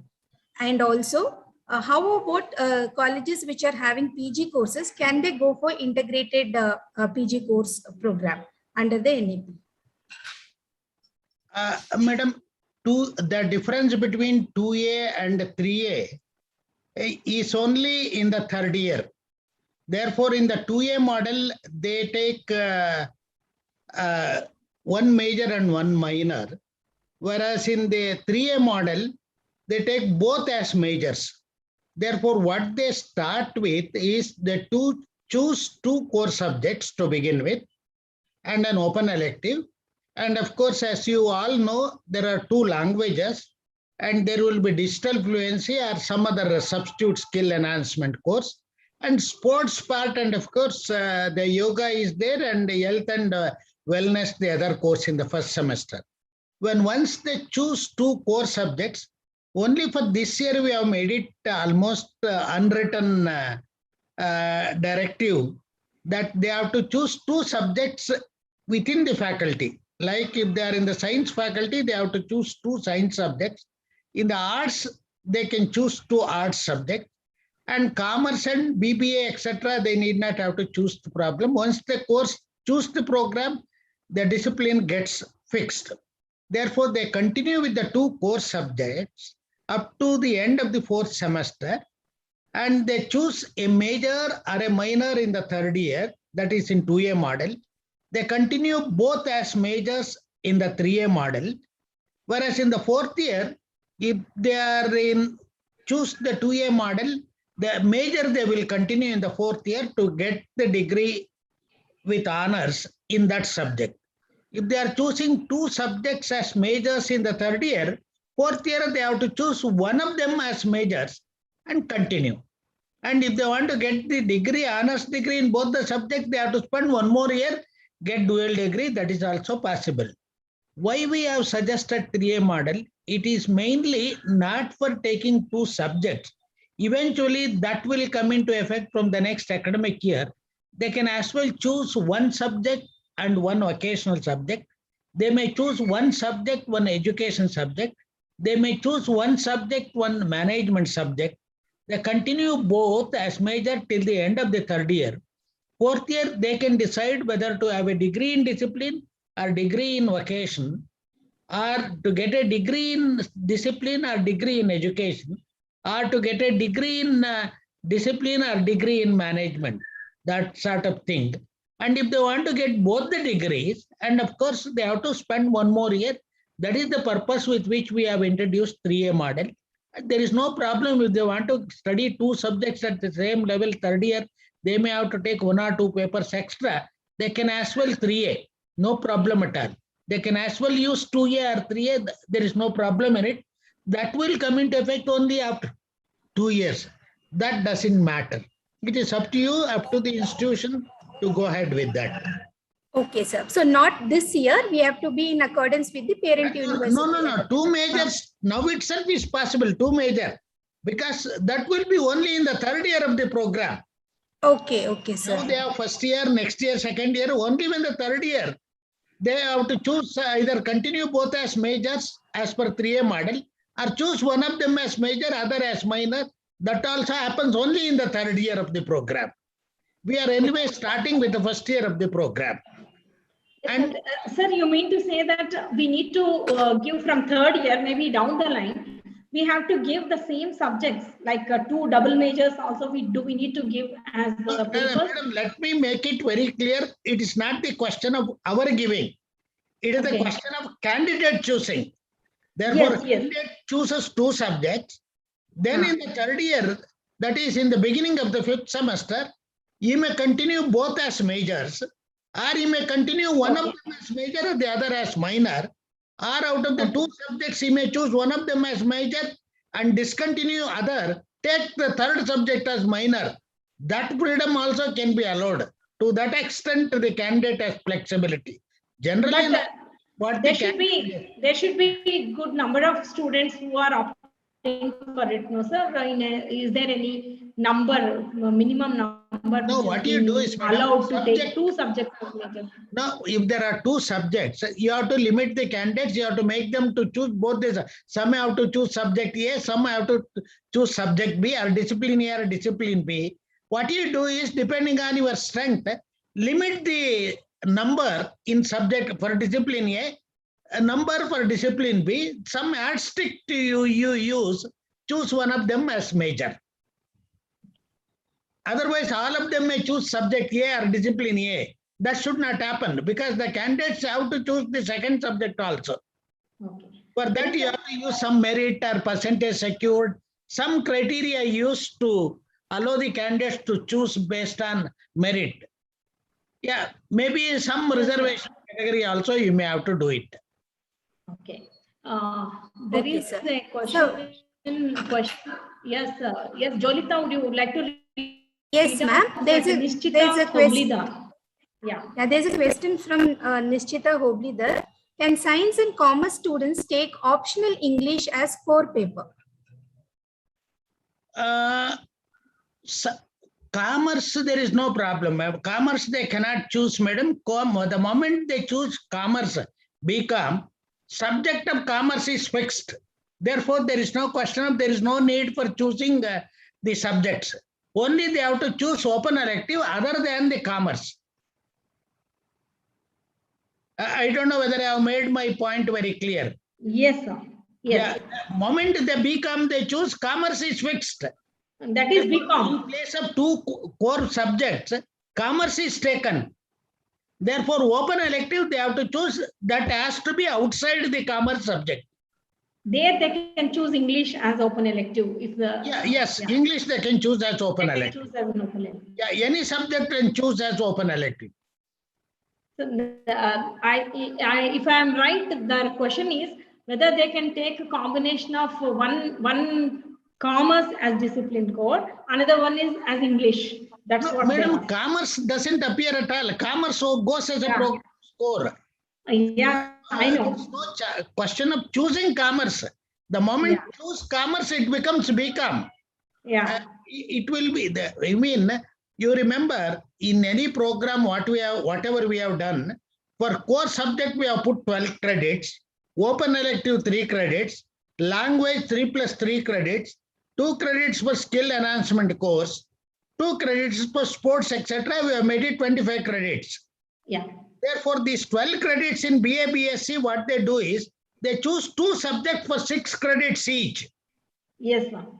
Whereas in commerce, they choose commerce for 12 credits. Yes, sir. Similar question for computer science also.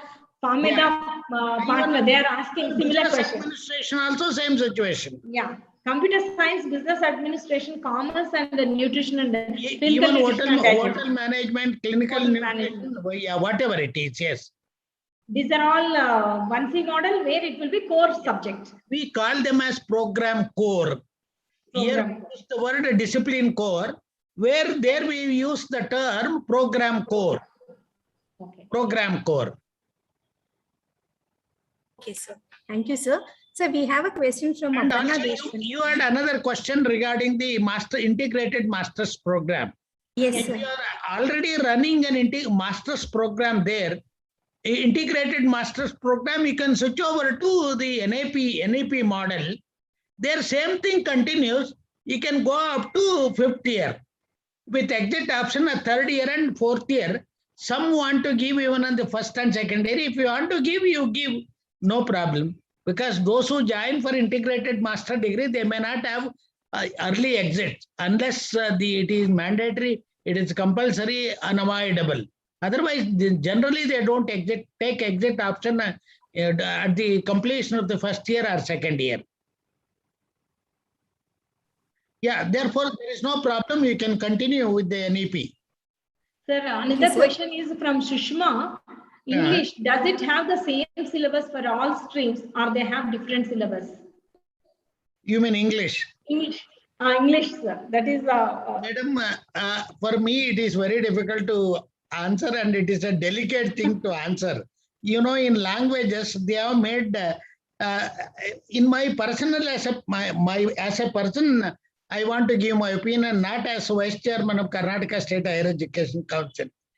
In my opinion, the language should be the same across all disciplines, whether it's BA or BSc, BCom. But they have made it commerce different, BA different, BSc different. Therefore, I have no authority to comment on it. Yeah. Jolita, another question is there. There's another question from Aparna Deshpande.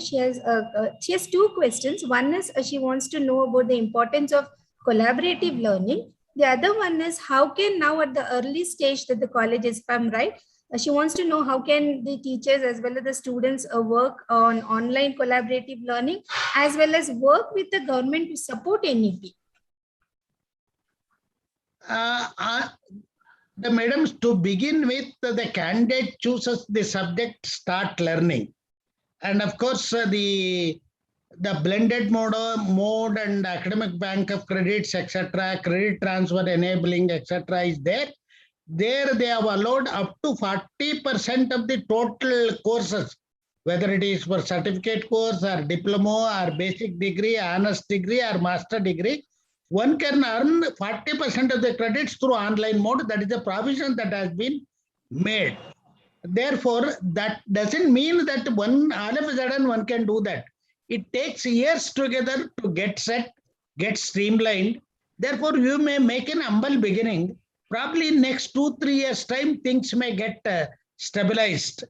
Therefore, probably you may have to guide, because some of the courses the teachers may not know. We may have to learn some of these courses. We may also take some courses and learn so that eventually we get familiarized, teach those courses. That is one way.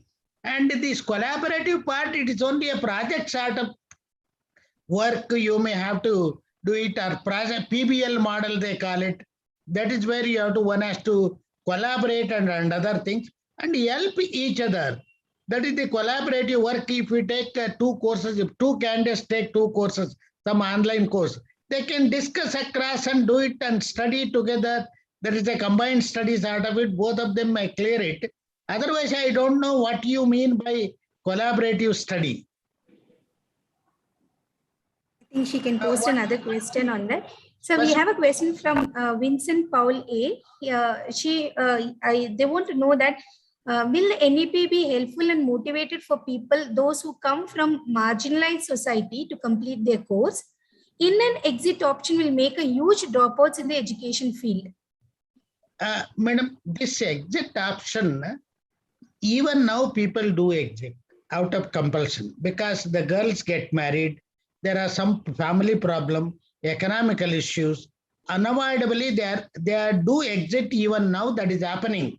It is not going to be new. Now what they do is they are going out without anything.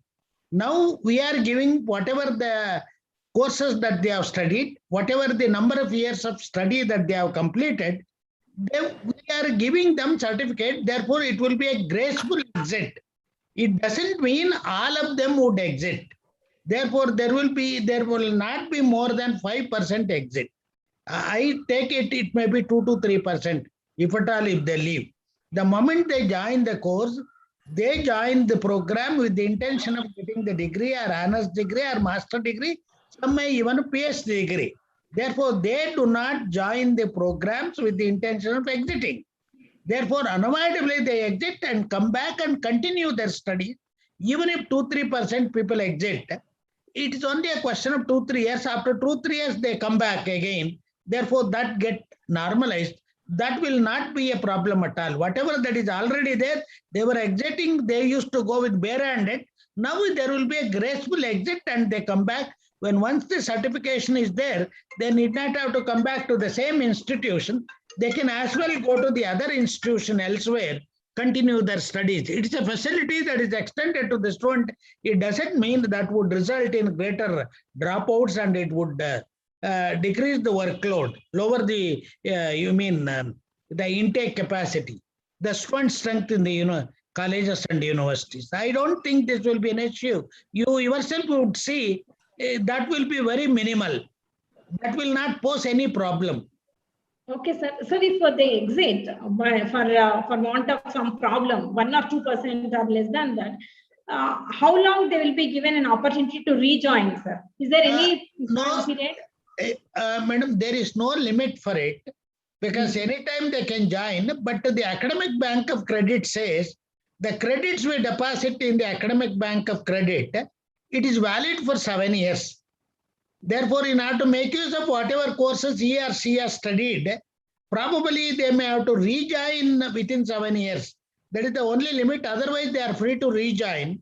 Therefore, generally, they will join before 7 years. Otherwise, they would lose unless the ABC relaxes that condition, because if one takes a course in physics or chemistry, the basics, if they have studied, if they have deposited some credits, the basic knowledge remains the same.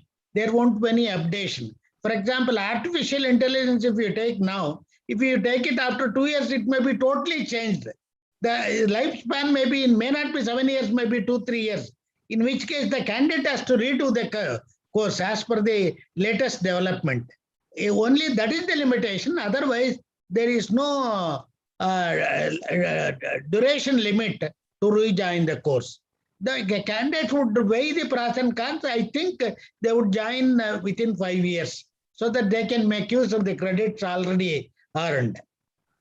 Sir, one more maybe it is little more focused question, what a doubt personally I have. Sir, for example, a student who takes up a course in food and nutrition or any other food course, after 3 years, are we giving a basic degree even he is not exiting?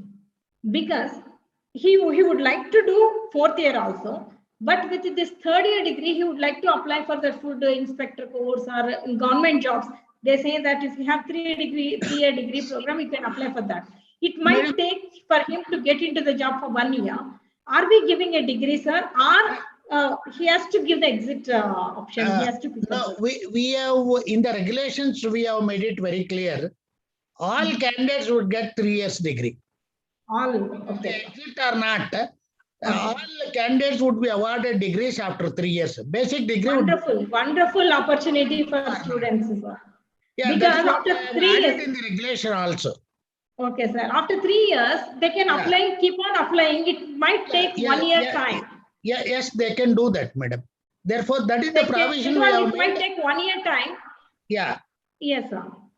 After 1 year, if they get a job, they will take honors degree and get into the job. If they don't get the job, they will continue for PG, integrated PG. Yes, madam. Wonderful option for the students. Why we have made this? These 5 years we are splitting it as 3+2 or 4+1. Therefore, some may exit and join 3 years master degree. For example, one who has joined for BA may exit after 3 years, may join for MSW, may join for MBA or MCA, they may join. Therefore, that is the reason why we award degrees for everyone after 3 years, whether they continue or exit. Yeah. Thank you, sir. We have a question from Dr. M. Reema Kumari, Botany Department, MLA. If a student after first year in Karnataka moves out of the state in the next year, will the candidate have problem based on his or her choice of subject? For example, botany or economics, like that. The problem is, madam, if the candidate has chosen, say, botany or economics as major, they have to go to an institution where economics or botany is offered. That is one thing. Therefore, they cannot check some other subject. If they want to take some other subject, they may have to start from the beginning. The another thing what you have to keep it in mind. Say, for example, in every discipline or subject, there are core courses and elective papers. The core courses should be uniform, not only in all the universities in the state, but also in all the universities in the country. Therefore, if they have studied some courses here, if they rejoin the course in some other university in another state, if the courses are same, they will continue with the same thing. He can get the credits transferred there. You would get the benefit of doubt. So, in continuation with this, who will be the? I'm sorry, ma'am. We are in continuation with Reema's question. Who will be the for the first time? Hello. Yes, sir. I'll just complete the question. Continuation with Reema's question. Who will be the degree awarding institutions in case if the student transfer from one state to the other? Because probably, let us tell, the student might have studied 4th sem here, and then later on he exits or she exits and completes the other part in some other state. What would be the students who, from where would he or she get the final degree? It's a requirement. He has to earn a minimum of 50% credits in that institutions in which the degree is awarded. That is the requirement. A minimum of 50% credits he has to earn in that institution. That institution would award the degree, taking into account the credits earned elsewhere. Sir, now this year only Karnataka is starting with this NEP program. If next year even student wants to join in some other state, it may not be possible rightly for this batch, no, sir. No, now it need not, you don't look at it NEP or non-NEP, madam. Any undergraduate program, even in the present system, you have 3 years honors degree, 3 years basic degree. In 3 years basic degree, what they do is they take 3 optional subjects, 2 languages and other things, compulsory subjects they take. In 3 years honors degree, they take one as major, the other as minor. Same language subject, same compulsory subjects. Yes. Now your NEP, whatever we have introduced, it is in line with that. Therefore, whether it is NEP or non-NEP, what are the subjects he has studied here and what are the subjects as per their requirement one has to study. If these 2 things tally, post-graduation, it is fine, sir. For post-graduation, it is fine. What Jolita was talking, somebody's question. I'm only talking first year about the they complete in. I have not come to the PG at all. I'm only talking about the undergraduate program only. 3 optional subjects in the undergraduate program, languages and compulsory subjects. 1 major, subsidiary or minor, languages and other subjects. That is what one is studying as per the UG program elsewhere. Therefore, your NEP fits into it. If the 3rd year, even if it goes, it's a major and minor. Major and minor system, if it is there, even if there is slight variation, 1 or 2 courses he may have to take up. If there is, even now he has to do that. Otherwise, NEP will not come in the way, because when he goes to a non-EP institution, credit transfer is not possible, but his marks card can be used and that can be done. I don't think this will be an handicap. Yeah. Thank you, sir. There's a question from to me personally from our IQAC coordinator, Dr. Sharmishta ma'am, Ms. Sharmishta ma'am. She wants to know, if a student choose a core subject like A and B, what happens to the 3rd subject? And also, almost all the faculties now are concerned about their workload. How will be the teachers' workload be protected? Madam, this year, why we have asked, made it almost a unwritten rule that they have to choose 2 subjects in the same faculty. Otherwise, as per NEP, the candidate is free to choose any 2 subjects, whether it is from science or arts. Therefore, to conserve the workload only, we are allowing the candidates to choose either 2 science subjects, 2 arts subjects. And the 3rd subject will be offered as an open elective, or the same subject.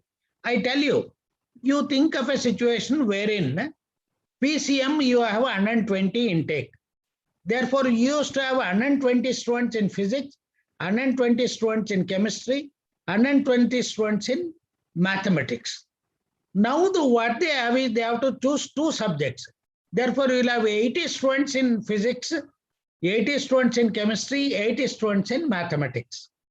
Even if this one, only your number gets reduced, and whatever the workload decrease is there, that will be made up because you are offering an open elective. That is one thing.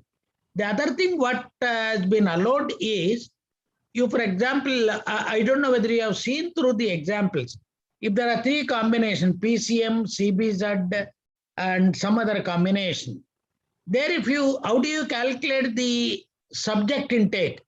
Cumulative addition of subject which appears in different combinations we take. Okay. Then if they choose 2 subjects, if the total overall head count is about 420 now, then if we allow the candidates to choose 2 subjects each, then the head count would increase by 50%. Would increase by 50%. With the result, head count would increase by 420 becomes 630. Therefore, your number more or less remains the same. Your head count, the subject workload remains more or less the same, but only the head count would increase. The number of students in the college increases. This is apart from the extra workload you get from the open elective. In addition to that, you remember in an arts subject, what you are teaching? You are teaching 5 hours in the old system. Now we are allowing 6 hours. Therefore, there is also increase in workload in that. That would also make up. Therefore, workload more or less we have balanced with the increase in intake, etc. But once you reach the 3rd year, what happens is now the students, many of the students may not opt for online courses. They continue to study these things in the offline mode. Therefore, it will not affect the workload. But when they reach 3rd year, next 2-3 years, this 40%, at least some percentage may take online courses. This you can make up by starting the 4th year of the program. Therefore, once the 4th year starts, your workload would made up. Therefore, there won't be any problem. Therefore, please do not think of having only 3 years degree.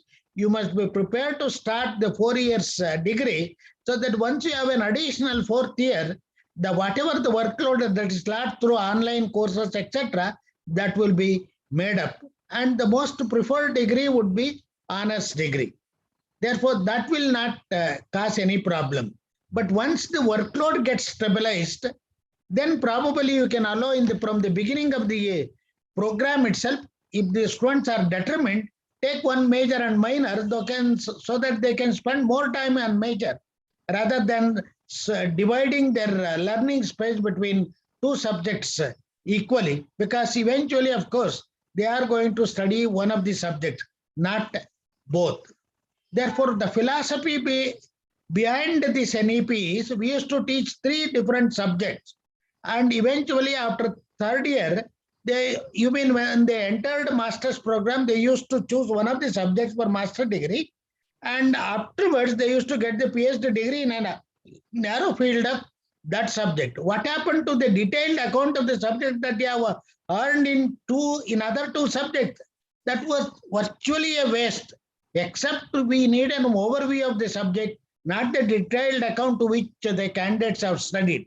In that place, what we have done is to replace one of the subjects by employment-oriented courses. That is to improve the employability of the graduates and make only one major in which the candidate is going to concentrate. The second subject would be the supportive subject. Therefore, it is due to scientific analysis. After scientific analysis, this has been evolved. And also, the workload definition would change, because the NEP emphasizes on experiential learning, one-to-one interaction, project learning, internship, etc. Therefore, the definition of workload would change. Therefore, there will not be decrease in workload. It would lead to increase in workload, because that depends on how we work and how we are competitive, to what extent we are updated. Therefore, I don't think it would lead to a lowering in workload of the teachers. Thank you, sir. Thank you. Sir, Thank you. we have a question from Kavita Jaikaran. She wants to know, is it mandatory for students of BCom, BCA and BSc to take open electives from other departments? And also, I'll club a question from Nishita Hoblidar. Can non-Kannadiga students choose additional English along with general English? As far as the languages is concerned, madam, it has to be 2 different languages. One who takes English cannot take additional English. One who takes additional English cannot take English. Therefore, there should be 2 different languages, not the same language with the different titles. Therefore, they cannot choose. If they have taken English as one of the languages, additional English they cannot choose. They have to choose some other language. And as far as the open elective, the commerce, we are very particular. They have to choose subject outside commerce, because it is within the subject they are not allowed to choose. Whereas in humanity and BA and BSc, since the subjects are different, if the candidates are very particular, they may be allowed. For example, one who chooses physics and chemistry, he may think the mathematics is mandatory for him, he wants to choose. Yeah, for example, history, one who chooses history and economics, if he plans to take competitive examination, he thinks geography is essential for him, it will be useful to him, he may be allowed to take if he is very particular about it. Generally, we ask them to go out of the faculty. Whereas in these cases, it can be allowed, because they are other subjects. Whereas in commerce, it is the same subject. There is no point. It defeats the very purpose of NEP if we allow candidates to take open elective among commerce subjects. Thank you, sir. I hope I have answered your question. Yes, it was clear. We have a question from Pratima Kandelwal. She wants to know, what's the role of pedagogical and andragogical training needs for higher education institutions, teachers under NEP 2020? Madam, earlier we had annual system. And then we switched over from annual system to semester system. Why we have switched over from annual system to semester system? It was not just cutting 1 year into half. 4 months, 4 months, 2 semesters. The idea was to have a continuous assessment. You mean idea was to test the knowledge of the understanding of the subject by the candidate. It was not just to test the memory of the candidate. Therefore, that did not happen because we teachers largely remain subjective. It requires we have to graduate to objectivity. Once we reach that stage, continuous assessment can be allowed. Otherwise, we treat it as a weapon or a power in our hands to control the students. That should not happen. That was the reason why we wanted to balance between the internal assessment, continuous assessment, and term end examination as semester end examination. Therefore, that was the reason the dual system was followed. But strictly speaking, it has to be a continuous assessment. Therefore, pedagogy for learning it has to be. Okay? That is the reason there should be changeover from teacher-centric to learner-centric or passive mode to participating pedagogy. That one we have to change.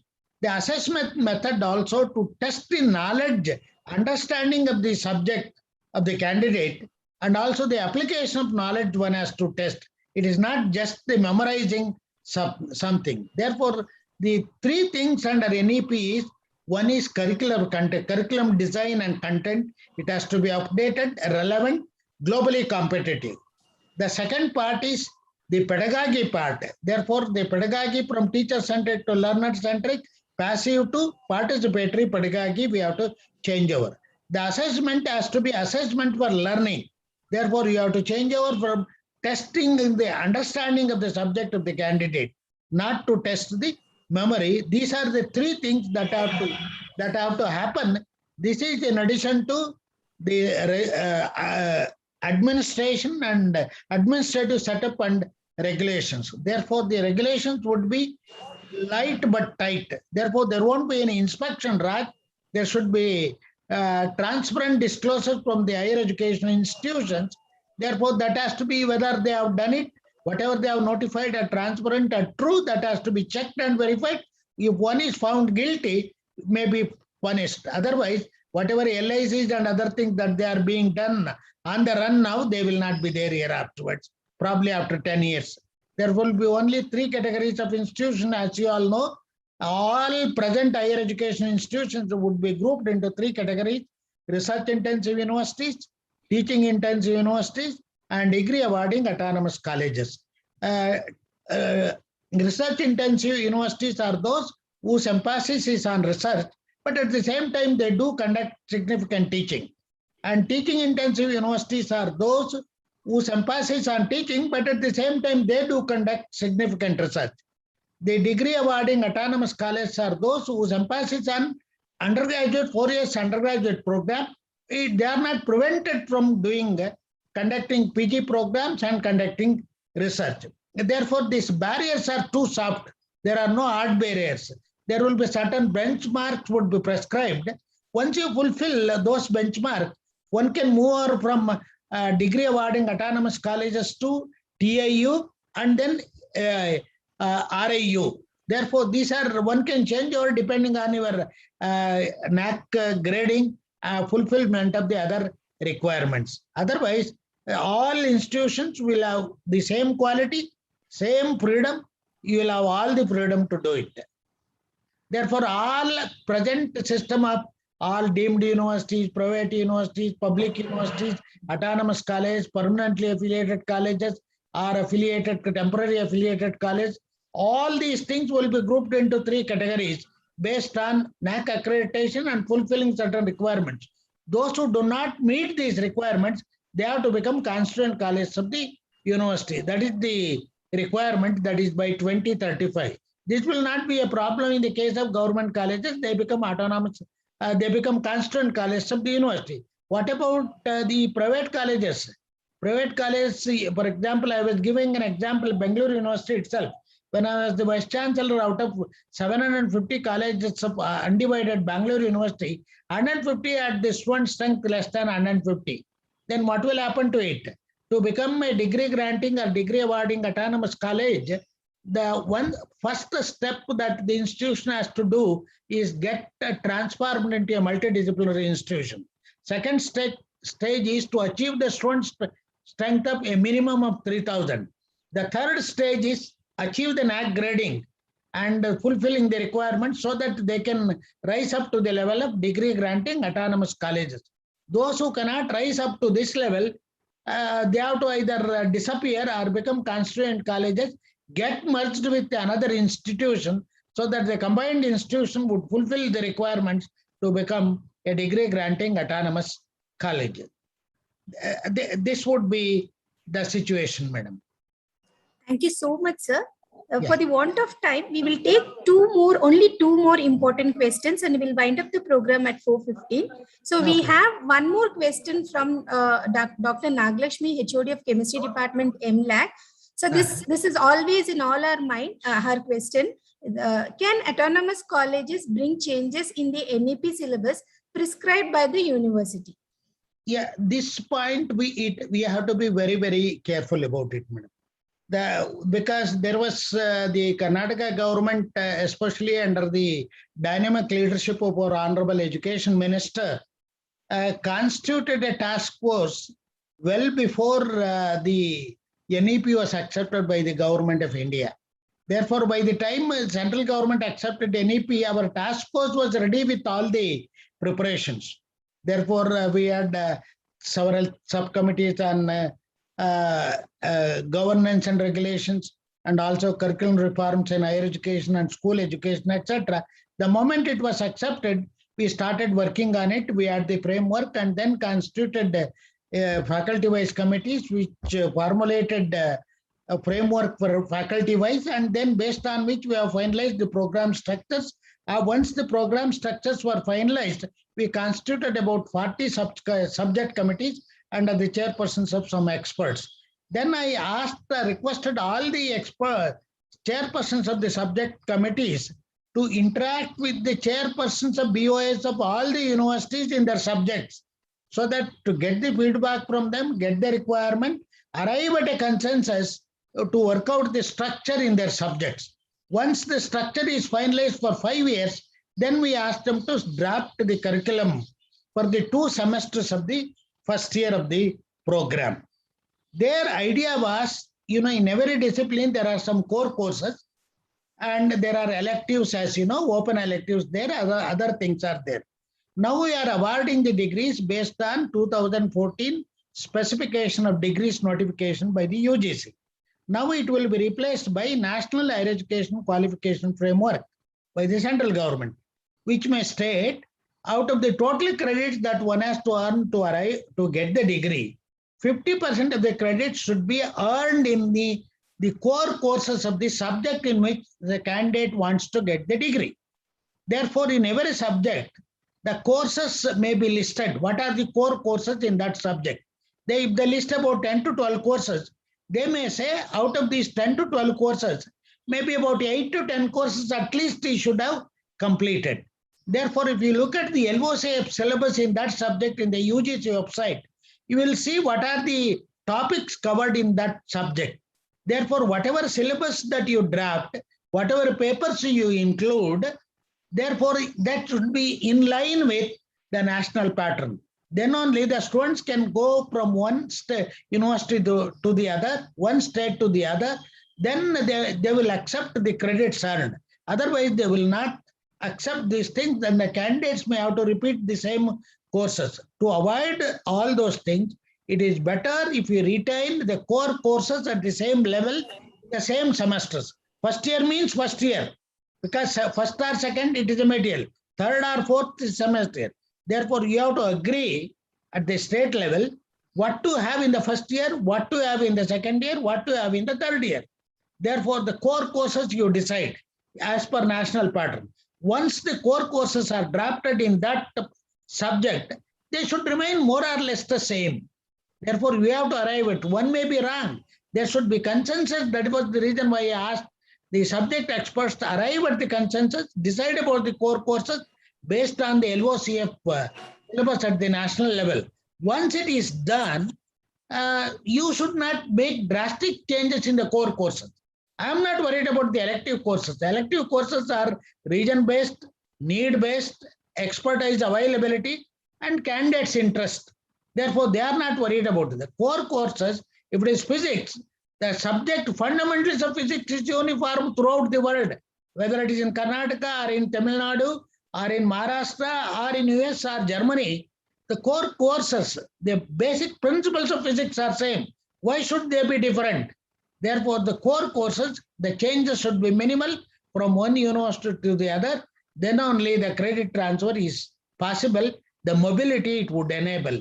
Otherwise, it would create a problem. If there is something wrong with the subject, the syllabus drafted by the subcommittee, you consult, you go through the LOCF syllabus, see what are the topics, you be in line with that. If somebody has a clear, major, severe issue, you can come back to me with those contents. I will guide you how to go about it. I can also get the chairperson of subject committee and guide them accordingly. That part I will do that.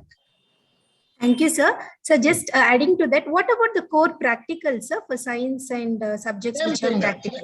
Same thing, madam. For example, we can change. Yeah, you said something. You mean the concerned teacher is a chemist? Because I'm a chemistry person, I know. If it is a physical chemistry, inorganic chemistry, organic chemistry. We know at the undergraduate level what are the basic experiments in inorganic chemistry, organic chemistry, and physical chemistry. Same experiments are to be prescribed, because this will be common all over, except some variation, one or two experiments variation may be there. But there should not be drastic change. What happens is, if one includes in first semester year, in other institution include in third semester, what happens, the candidate takes that paper here. If he goes there, same paper is there, then he has to repeat the course. He has to take both the papers again. Therefore, it is better in the first year, first and second you may change. Second and third and fourth one may change. Because in the same year, exit option or transfer also at the end of the year. That is what we have to do it. Therefore, that is the reason all experts should decide about what are the courses, and of course, looking at the national pattern. It is not the question of whether I like it or you like it. What is the pattern followed all over? That is what we have to adopt. It should not become an ego issue, because we are to think of the students' candidates' interest. It is not satisfying my ego. That is what we should practice, madam. So thank you so much. I think you gave us such an enriched, transparent, and thorough micro level explanation of the NEP framework, and you were so patient to hear all the questions and answer them elaborately. And I think this one more point I wish to add. This is regarding the languages. Say, for example, if a candidate studies language in all the 4 semesters, first 4 semesters, if he or she has chosen 2 subjects, maybe in science or arts, or even commerce, he may be doing it. If the candidate decides to have the degree and honors degree in language, then the candidate can choose the language as the major subject in lieu of the core subject and get the degree in languages. That is also allowed. Because he or she must have studied that language in the first 4 semesters. If he or she wants to change over from core subject to the language in which he has studied in the first 4 semesters, he can take language as the major subject and continue. And he has to make up whatever lacuna is there. Yeah, there is a candidate who has taken language as a paper there.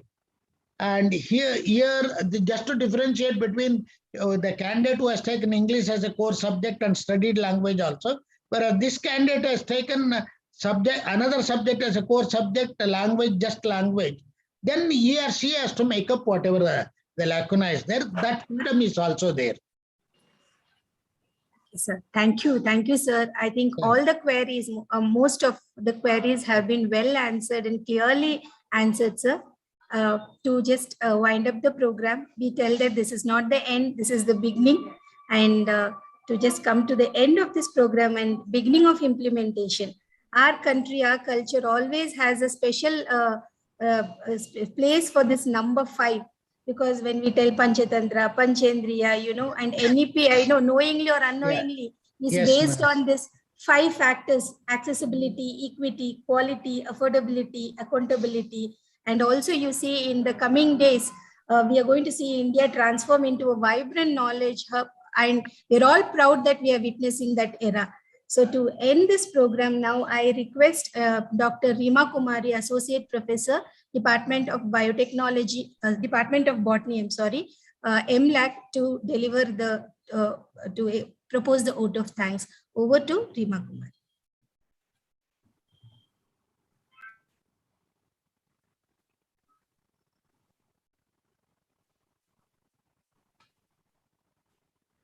Rima?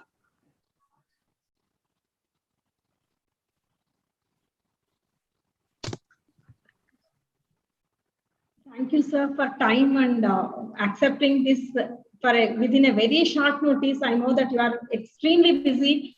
24 hours is not enough for you for answering all our doubts. Maybe some are very silly, but still, I think you are a fatherly figure to all of us with respect to education and academics. We really thank you for your valuable time and Thank you, madam. your Thank you. acceptance within a very short notice. Actually, yesterday we decided, and thank you, sir. Thank you. Thank you, madam. I, Dr. Rima Kumari, on behalf of Maharani Lakshmi Amani College for Women and Padma Shri Institute of Management and Science and the entire organizing team, would like to extend a very hearty vote of thanks to all our esteemed speaker for gracing this occasion and enlightening us today on NEP implementation and framework. A big thank you, sir, Professor Dr. N. Thimmegowda, Vice Chairman of Karnataka State Council Higher Education, for gracing this webinar and elucidating on NEP implementation and framework. Thank you once again, sir. Thank you. We all are inspired by your great words. I must mention our deep sense of appreciation for Dr. M. Anuradha, Principal, Padma Shri Institute of Management and Science, for her elaborate explanation of NEP framework. I also wish to express our gratitude to Dr. Prasanna Udupikar, Vice Principal, BVN Degree College, for giving an excellent coverage of participative learning and the language requirements within the NEP framework. A special mention of thanks to the organizing secretary, Dr. Nanda Kulkarni, and organizing coordinator, Dr. Indu BK, for making this need of our webinar on NEP in a day notice. Finally, I would like to take this opportunity to place on record our hearty thanks to Dr. A. Sashikala, Principal MLAC, and the members of IQAC Committee from MLAC and PIMS for coordinating and organizing an insightful event like this. Once again, I want to state that we are all most grateful to all our esteemed speakers. We thank all the participants for being with us this afternoon. It has been a great pleasure. Thank you all.